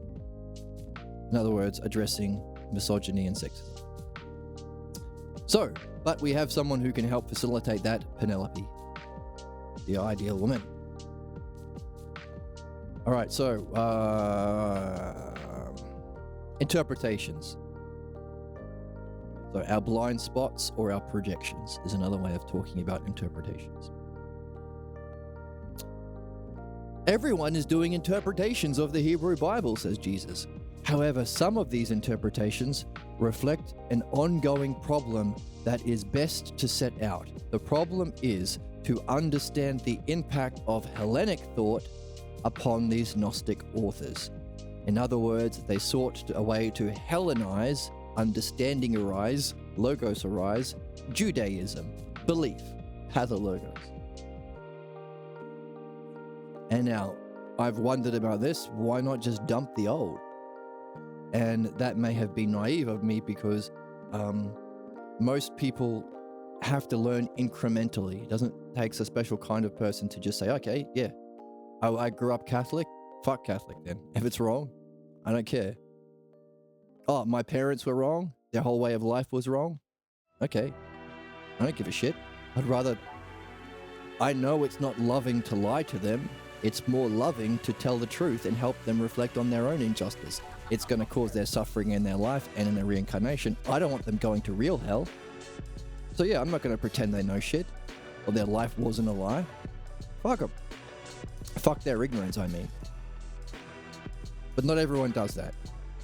They love their images. They love their traditions. They love going to picnics for Jesus on Sunday or whatever.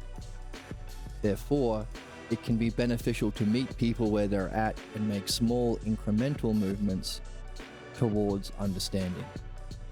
And it seems that most of these Gnostic authors, even though they weren't all belief like Paul, so they were buried by the church or burnt by the church, they still were in this issue. I still want to be Jewish. It's a big deal where we live in my family. But I want to introduce these Hellenic ideas, understanding. So a lot of people are like that. So maybe that's a good thing. Hellenized Judaism. The Gnostic secret book of John is an attempt to reconcile the goodness of God with the existence of evil. John uses an interpretation of the Adam and Eve tale for this reconciliation. In the same way, he interprets the meaning of Sophia as wisdom, so it can play the role of the fallen angel. There it is again! When believers grasp the power that understanding can bring through the use of analogies and allegories, they experience a desperate effort to hold on to their own core beliefs. Counterattack. They suffer by seeing the comparison and try in every way to find parallels between the new Hellenic ideas and their own core beliefs. With the core beliefs. As we have seen, the effort lacks the power to transform the old into the new. The failure creates the need for a counterforce to save the core beliefs. Socrates is explaining the nature of humans learning. It'd be lovely if we could just drop the old like a computer, but we don't. There is a need within our soul. No, it's not a need. It's a force to save our old beliefs. Counterattack. This need to block this Hellenization drives believers to create a bond with the old believers and form small, close communities with the Protestant Catholics or the Anglican Catholics or the Pentecostal Catholics or whatever the fuck. I'm going to introduce a little bit of understanding, but I still want to keep my beliefs, baby. Of course, so here I was saying, I thought that was bad, and here's Socrates saying, yeah, well, it is bad. You're not going to be able to save a tradition based on belief while seeing that belief is the cause of problems. You can't do that. You can't understandingarize belief because belief is in opposition to understanding. You can try, but eventually your pathologos will come out. You'll start killing the non-believers of your group.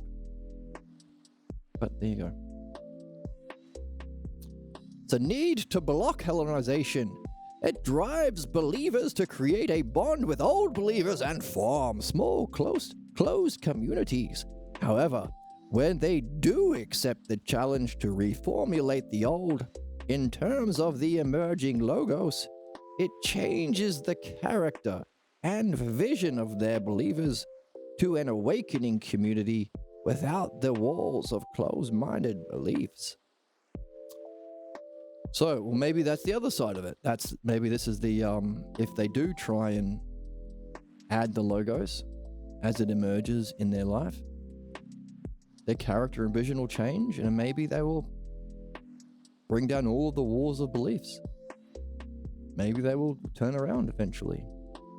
I think this goes back to our principle of the golden mean or the golden ratio, phi.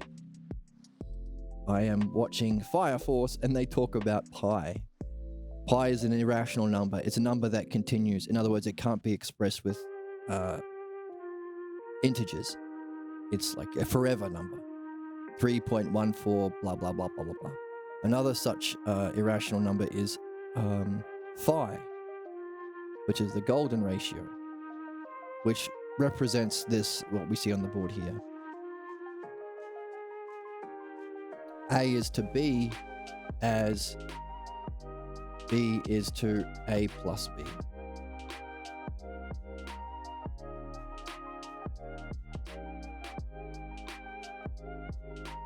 Or maybe this way. A is to B as B is to A plus B. And it's 1.68 something. And what it means is, while you can make development along here through Hellenizing beliefs, adding more and more understanding in your tradition, like reading Mark properly, recognizing the resurrection wasn't in there, seeing it as a work of a tragic hero, seeing the work of the Hellenic understanding in the Jesus's parables before his light experience, and seeing the problems of the pervy sage, or the beliefs coming in after, talking about beliefs after leading to his tragic end. Seeing even the first couple of sentences in the book of John, talking about the Logos and the Self. So you can maybe Hellenize your beliefs for a while until you have to jump. Because belief is a different cognitive function. Belief is always focused on others, believing someone else. It's always stagnant. You can only go so far. Understanding doesn't end. It's infinite. You can always make new connections. Now, it can reach finite goals. In other words, knowledge is an end. It's a finite experience of infinity. And even knowing the self is the finite end of your goal. You are now Penelopean or Herculean. And if you can add some charm into the mix, you can be Palamedean. Be a pal of everyone. Help other people get into it.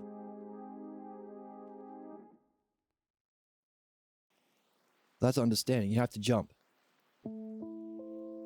Different cognitive functioning. Because belief is always in conflict with reason. Equally so, as you progress through your mastery of the dialectic, understanding the aspect of being that's beautiful, the aspect of it that's justice, the aspect of it that's goodness, the pairs, whole and part, same and different, like and unlike. The triad of analogy, lesser, greater, whole, or lesser, greater, equal. Which is, by the way, lesser, greater, whole, golden ratio, as an expression of that analogy.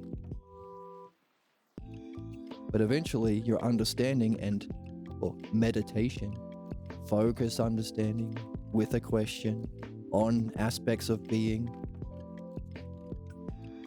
using your highest imagination or vision.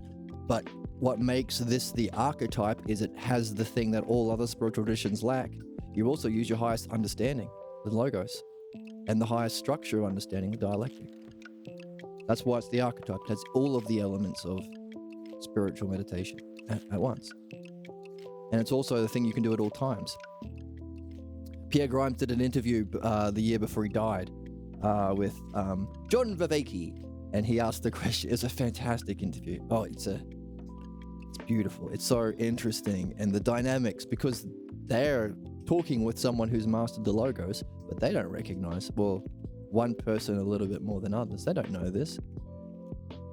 And some of them have a whole, one of the guys was on Theo Vaughan's very popular, he's a Joe Rogan sphere right-winger, normie or fascist, whatever you want to call. So, he's got a lot of powerful logos. Anyway, the question was, can you unify the philosophy with meditation, the West and the East? And the answer was no, because your question's wrong. because this is what we are learning is true philosophy. It's also not only the paradigm for philosophy, it's also the same paradigm for meditation. There is no meditation of philosophy or philosophy of meditation. Philosophy is meditation. It's the archetype. Isn't that neat? Which means you can do it at all times because you think at all times. You either address your thoughts and images and fantasies and goals and tangents of your pathologos, or you address it with the logos and instead spend your time contemplating the logos. You're in the game anyway. You're either doing the bad or the good. There's no in between. In other words, you're a master meditator. Everyone, or most people, are meditating on the false. When you realize that, when you read the manual of the game, you realize, oh, I just got to focus on what's real. And as you do that, thinking properly, dialectic, you are getting better and better at understanding, more Herculean in your functioning, more Palamedean in how you help your friends. But eventually there's going to be a jump because the ousia is a different cognitive function. That jump, or the fancy word is incommensurability, incommensurate jump, is expressed in the golden ratio, or phi. I think that's phi. Have a look. Phi. 1.618. No, I got the wrong one. It's this one. It's phi is this one.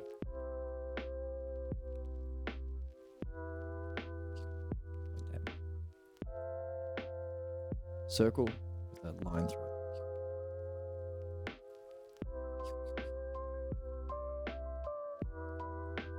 So, we can see this playing out in the Gnostic Gospels. People grew up with their family beliefs, Judaism for them, and they're influenced by the nearby Hellenic people.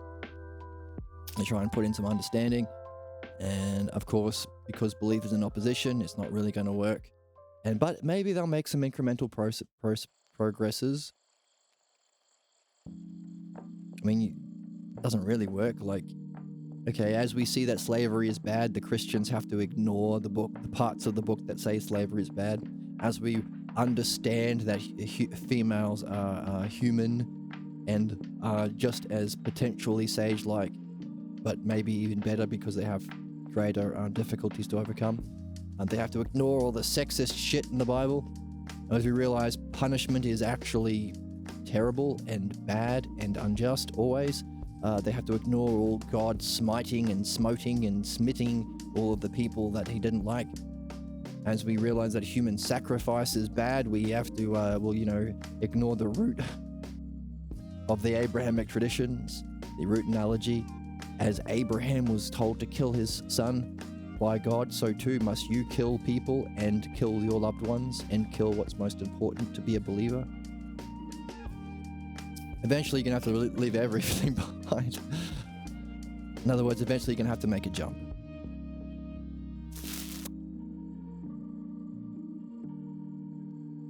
Jump to understanding, a jump from understanding to knowing, and a jump from understanding and knowing together, or wisdom, to the self. Because the self is beyond even that. Golden analogy. Incommensurate, and press your friends at the coffee shop. With a fun word, incommensurate. And say to your friends, hey, you normies know of pi, right? Oh yeah. And you know, like it's a special number. Oh yeah, sure. And in Fire Force, it's like a mystical number that has a mystical significance. Oh yeah, I've seen that anime. Yeah, sure. You're so dumb. The real mystical number is not pi, but phi. And they'll say, and they'll be super impressed, and everyone at the coffee shop will go, and they'll say, Do a poggers. Do a poggers to you. That's exactly what will happen when you tell them about phi. Promise. Okay. All your money back.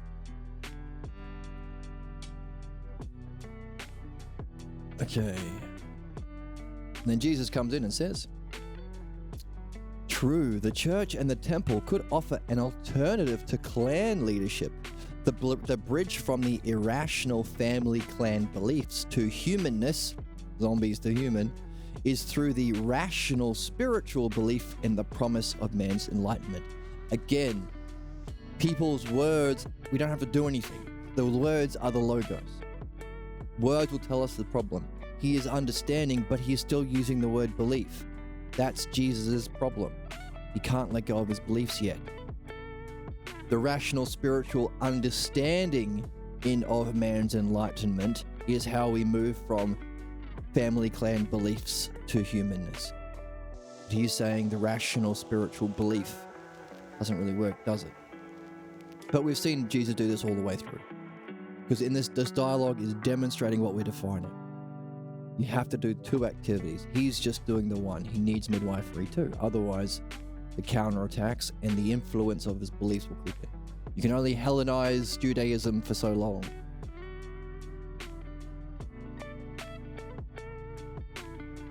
The danger, says Jesus, is when the core beliefs of the clan mirror or support that of their religion, and vice versa.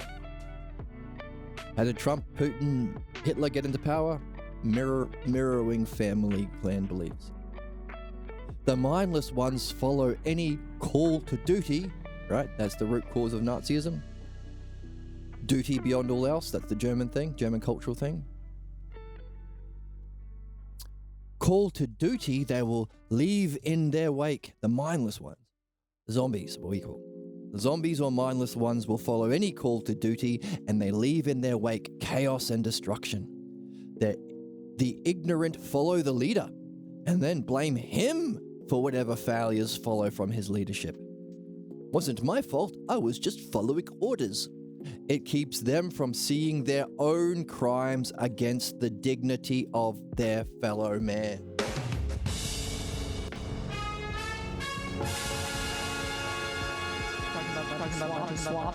I've been a bad little girl. Disgusting. So disgusting.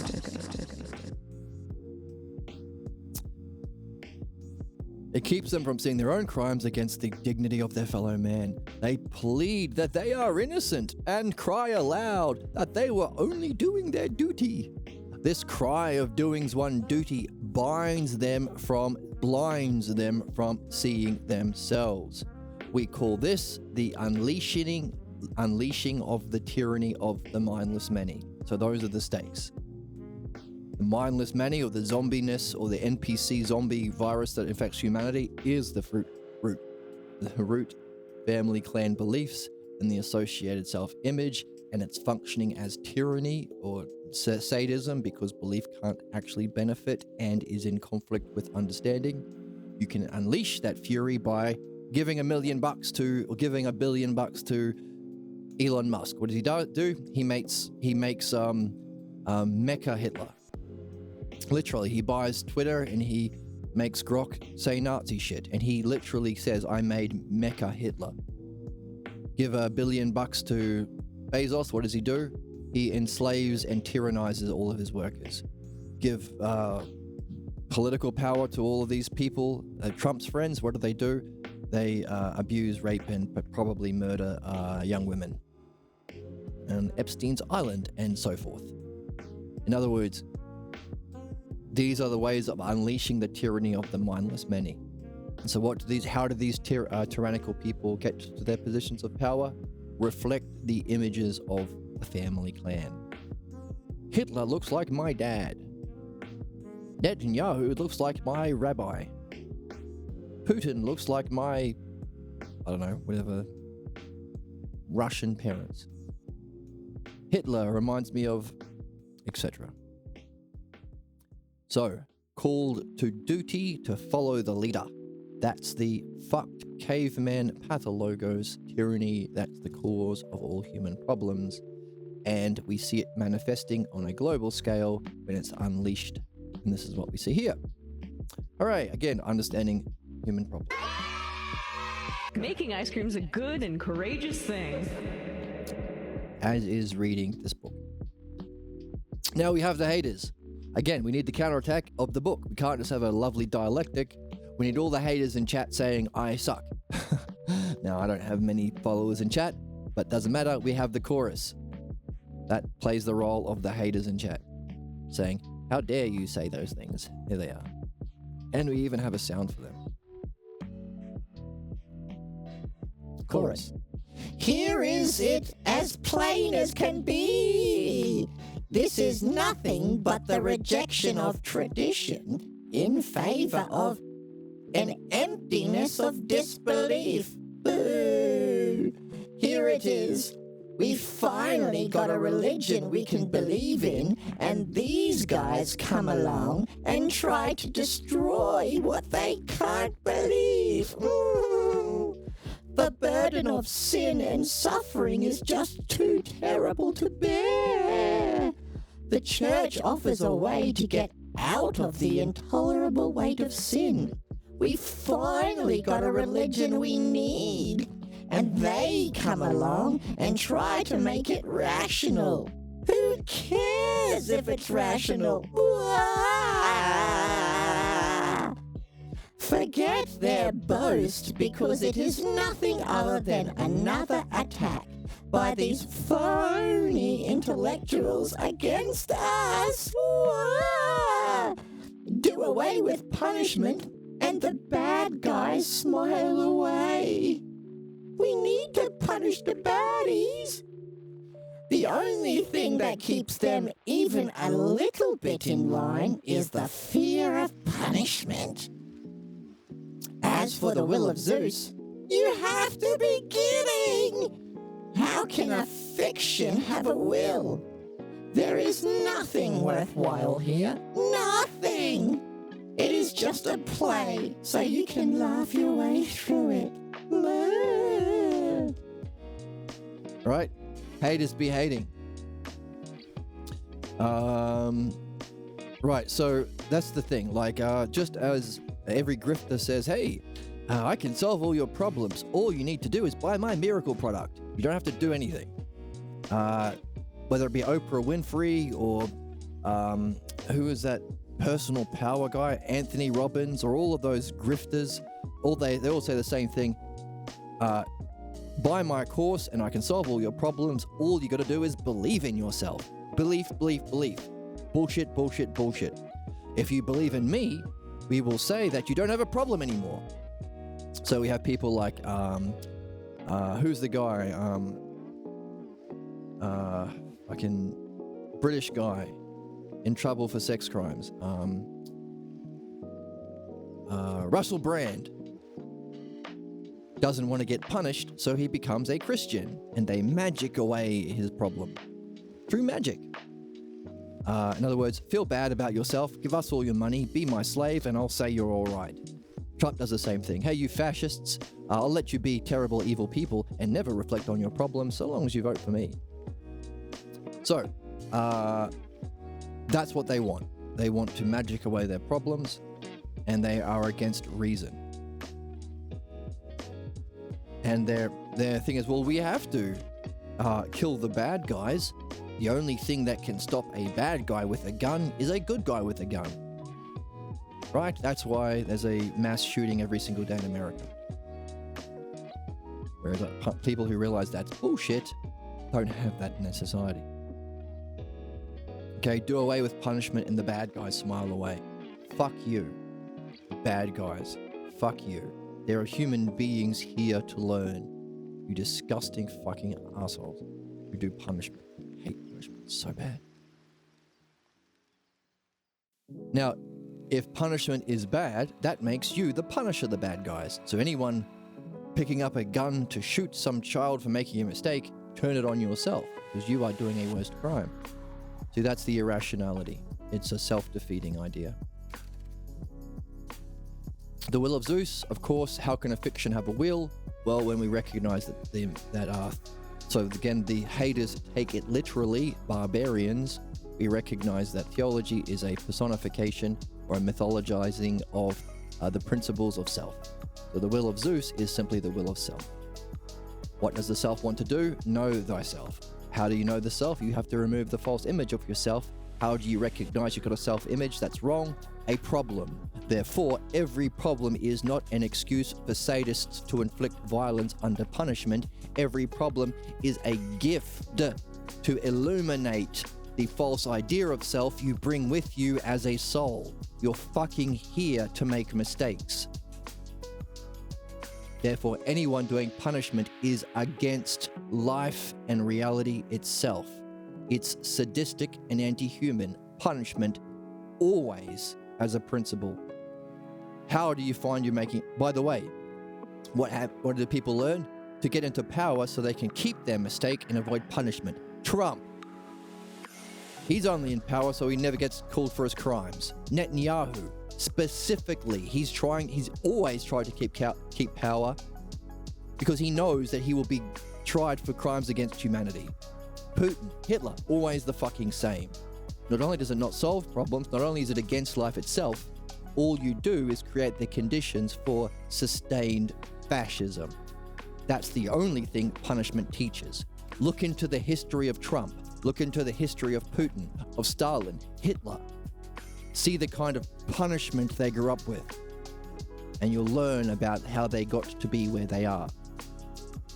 So, will of Zeus, will of self. What's the will of self? To know the self by removing the false images of self. How do you do that?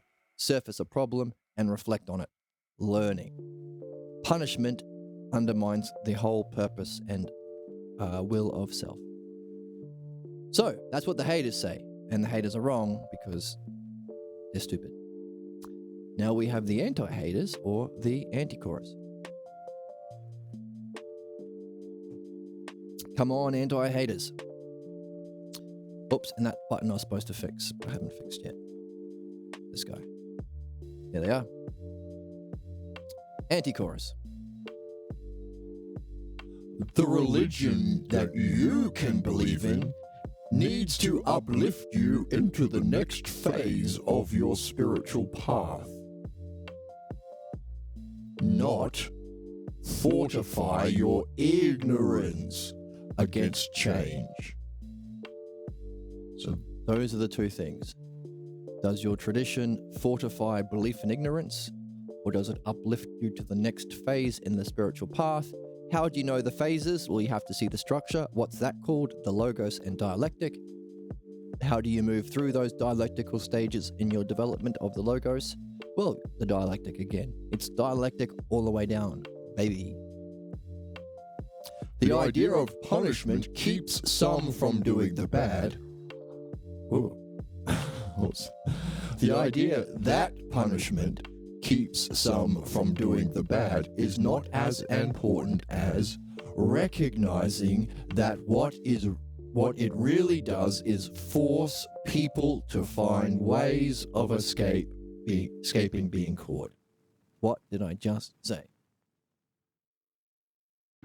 It's not as important as it really does is help people find ways to not get caught. In other words, start a fucking mafia, become president, become a fascist. You know the drill. You know, I think that even the idea of sin needs to be looked at. It really means one has missed the mark in archery. So the real word amartya, that has been mistranslated as sin to justify oppression through the idea of violence through punishment, sadism, is actually a lie. The word means to miss the mark. There you go. Amartya. What you need when you miss the mark or target is to discover your fault and correct it. What would it take to get you to listen to what's going on here?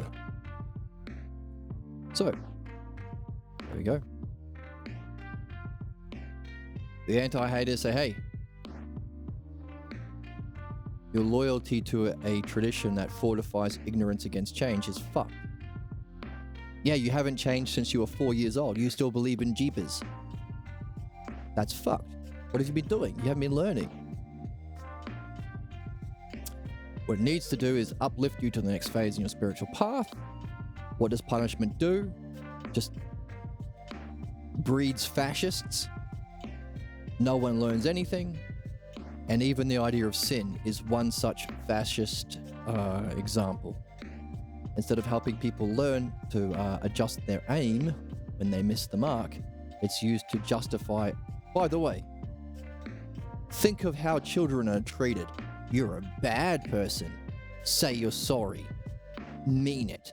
Whoa, I don't think you mean it. I'm going to punish you in all of the disgusting ways I want. That is fucking sick. That's punishment. That's punishment. Easier to see with children because they can't fight back. Easier to see with Palestinians because they can't fight back. Easier to see with the poor or the immigrants or the women who are villainized because they can't fight back. Punishment is fucking sick. And it's not just because we don't like it, it's because in principle, it's anti-human, it's anti-life. All it does is teaches people to not get caught. It doesn't help you learn. It's a lose, lose, lose, lose, lose. Punishment. What we need to do is find where we're missing the mark. Hello, welcome. Welcome, Genevieve. Find where we missed the mark and correct it. There we go. So that's the haters and the anti-haters.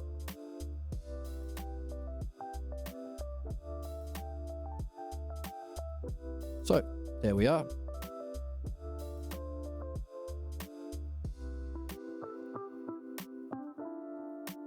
Maybe a good time to finish for today. We have reviewed this section. We have 4 major heroes.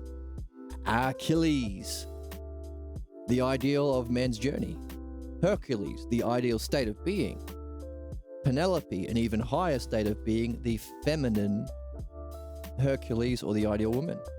And Palamedes, everyone's pal, because he can help people by confronting their issues, those who have failed to accept their purpose.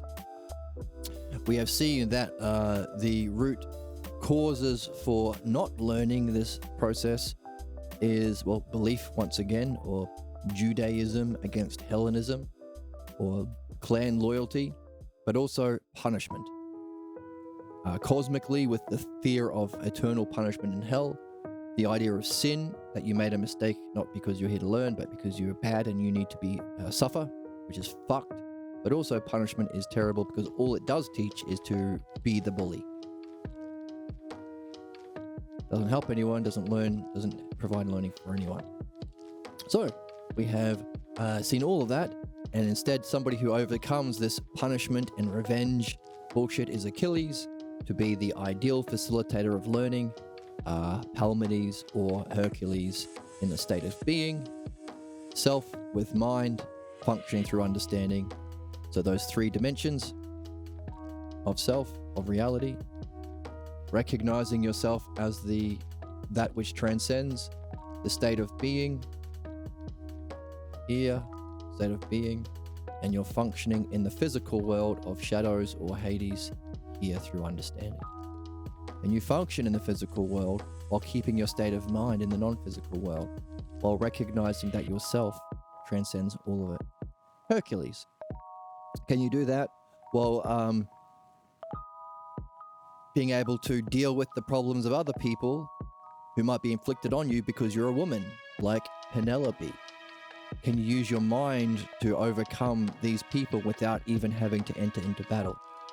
Penelope. Then can you do all that and also awaken people to this very quest, Palamedes? So those are the 4 heroes.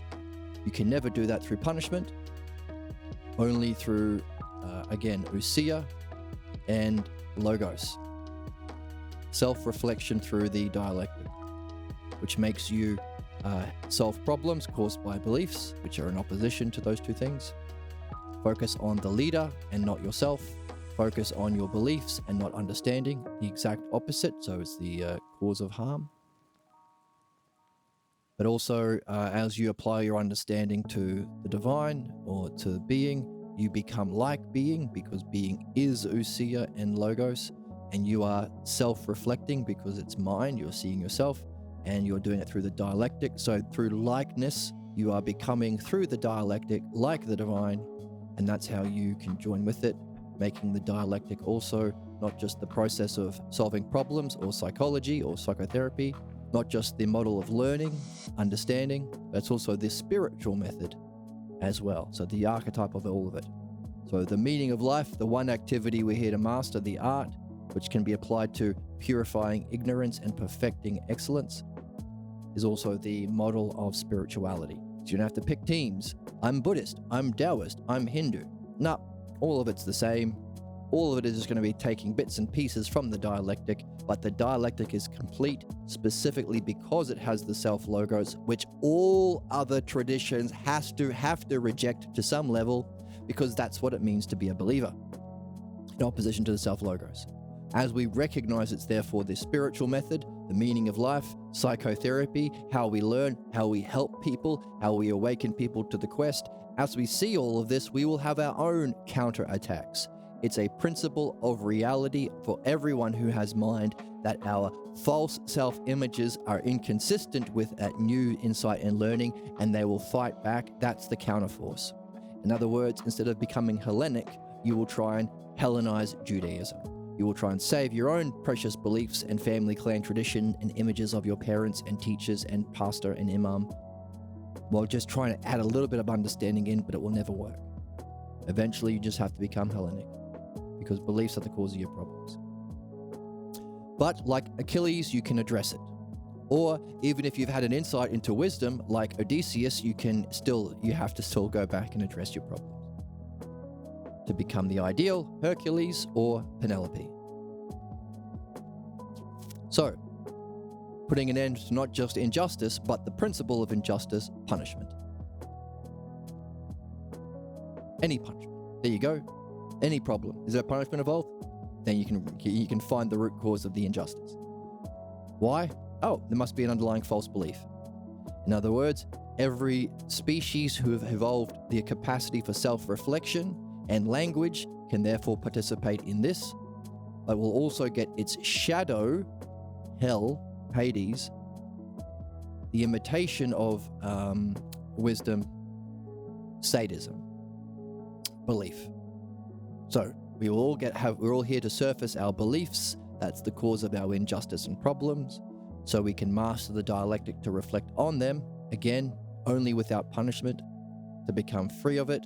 And then we can use that art we've developed to progress to our goal, to be Penelope or Hercules. And the haters will say, but I don't like it. And we'll say, actually, if you look at your own text, you'll see the word sin isn't what you've been told. It's amartia. Do you miss the mark? If you miss the mark in archery, do you suffer forever or do you adjust your aim?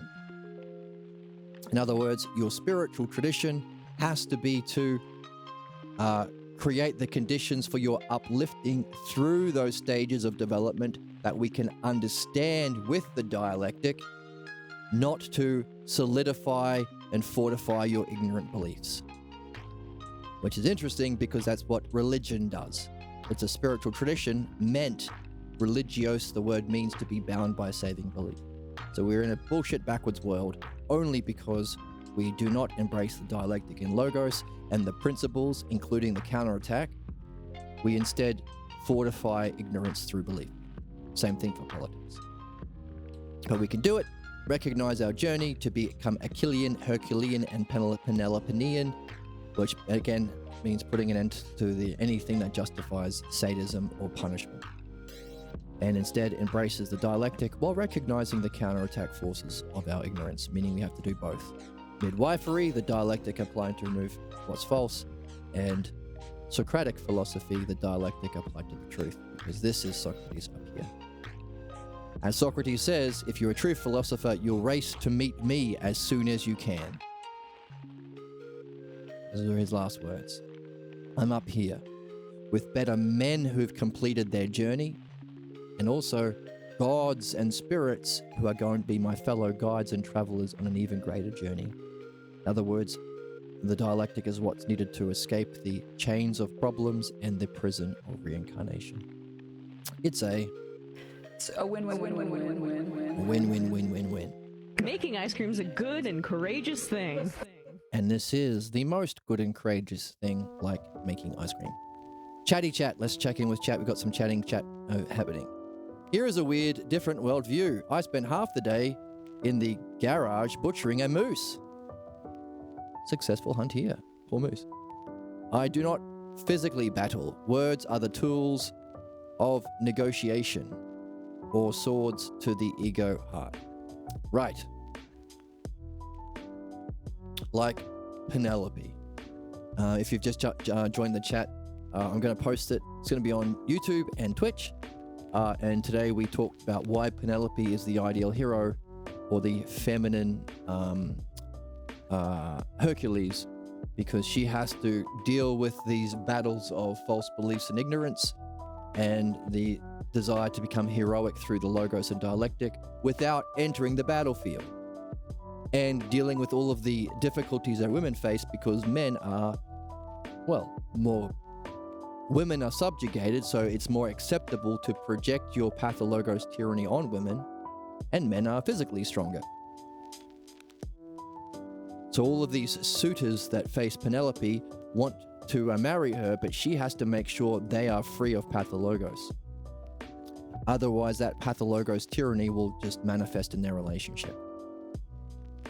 So to be herself, not only does she have to remove her ignorance, she has to understand what's involved in that.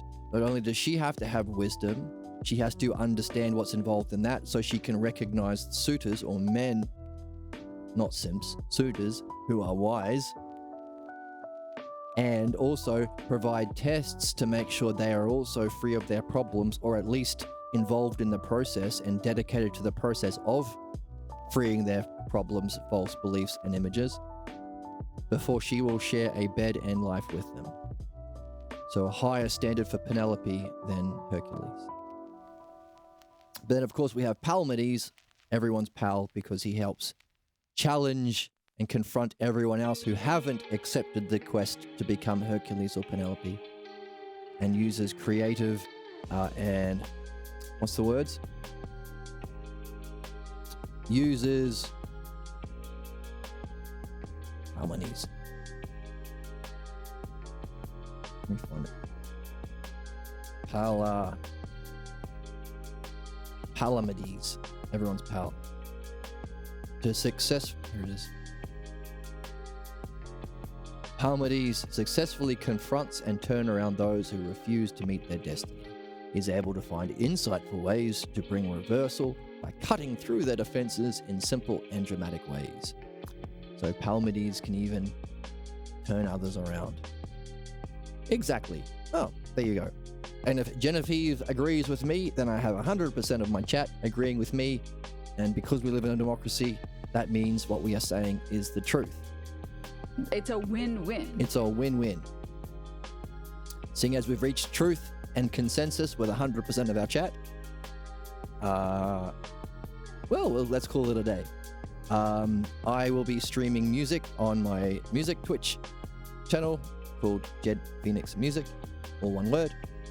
And you can come hang out there and talk philosophy and listen to some tunes. And you can join the Discord. You get a notification when we go live. You can find the text below. If you want to donate to the channel, it's greatly appreciated. There's a link below. What else? I think that's it. Drink lots of water. Share everything that you've been learning with like-minded people, because it's not a solo quest. And I'll see you in the next one. See you in the next one. Dramatic swing.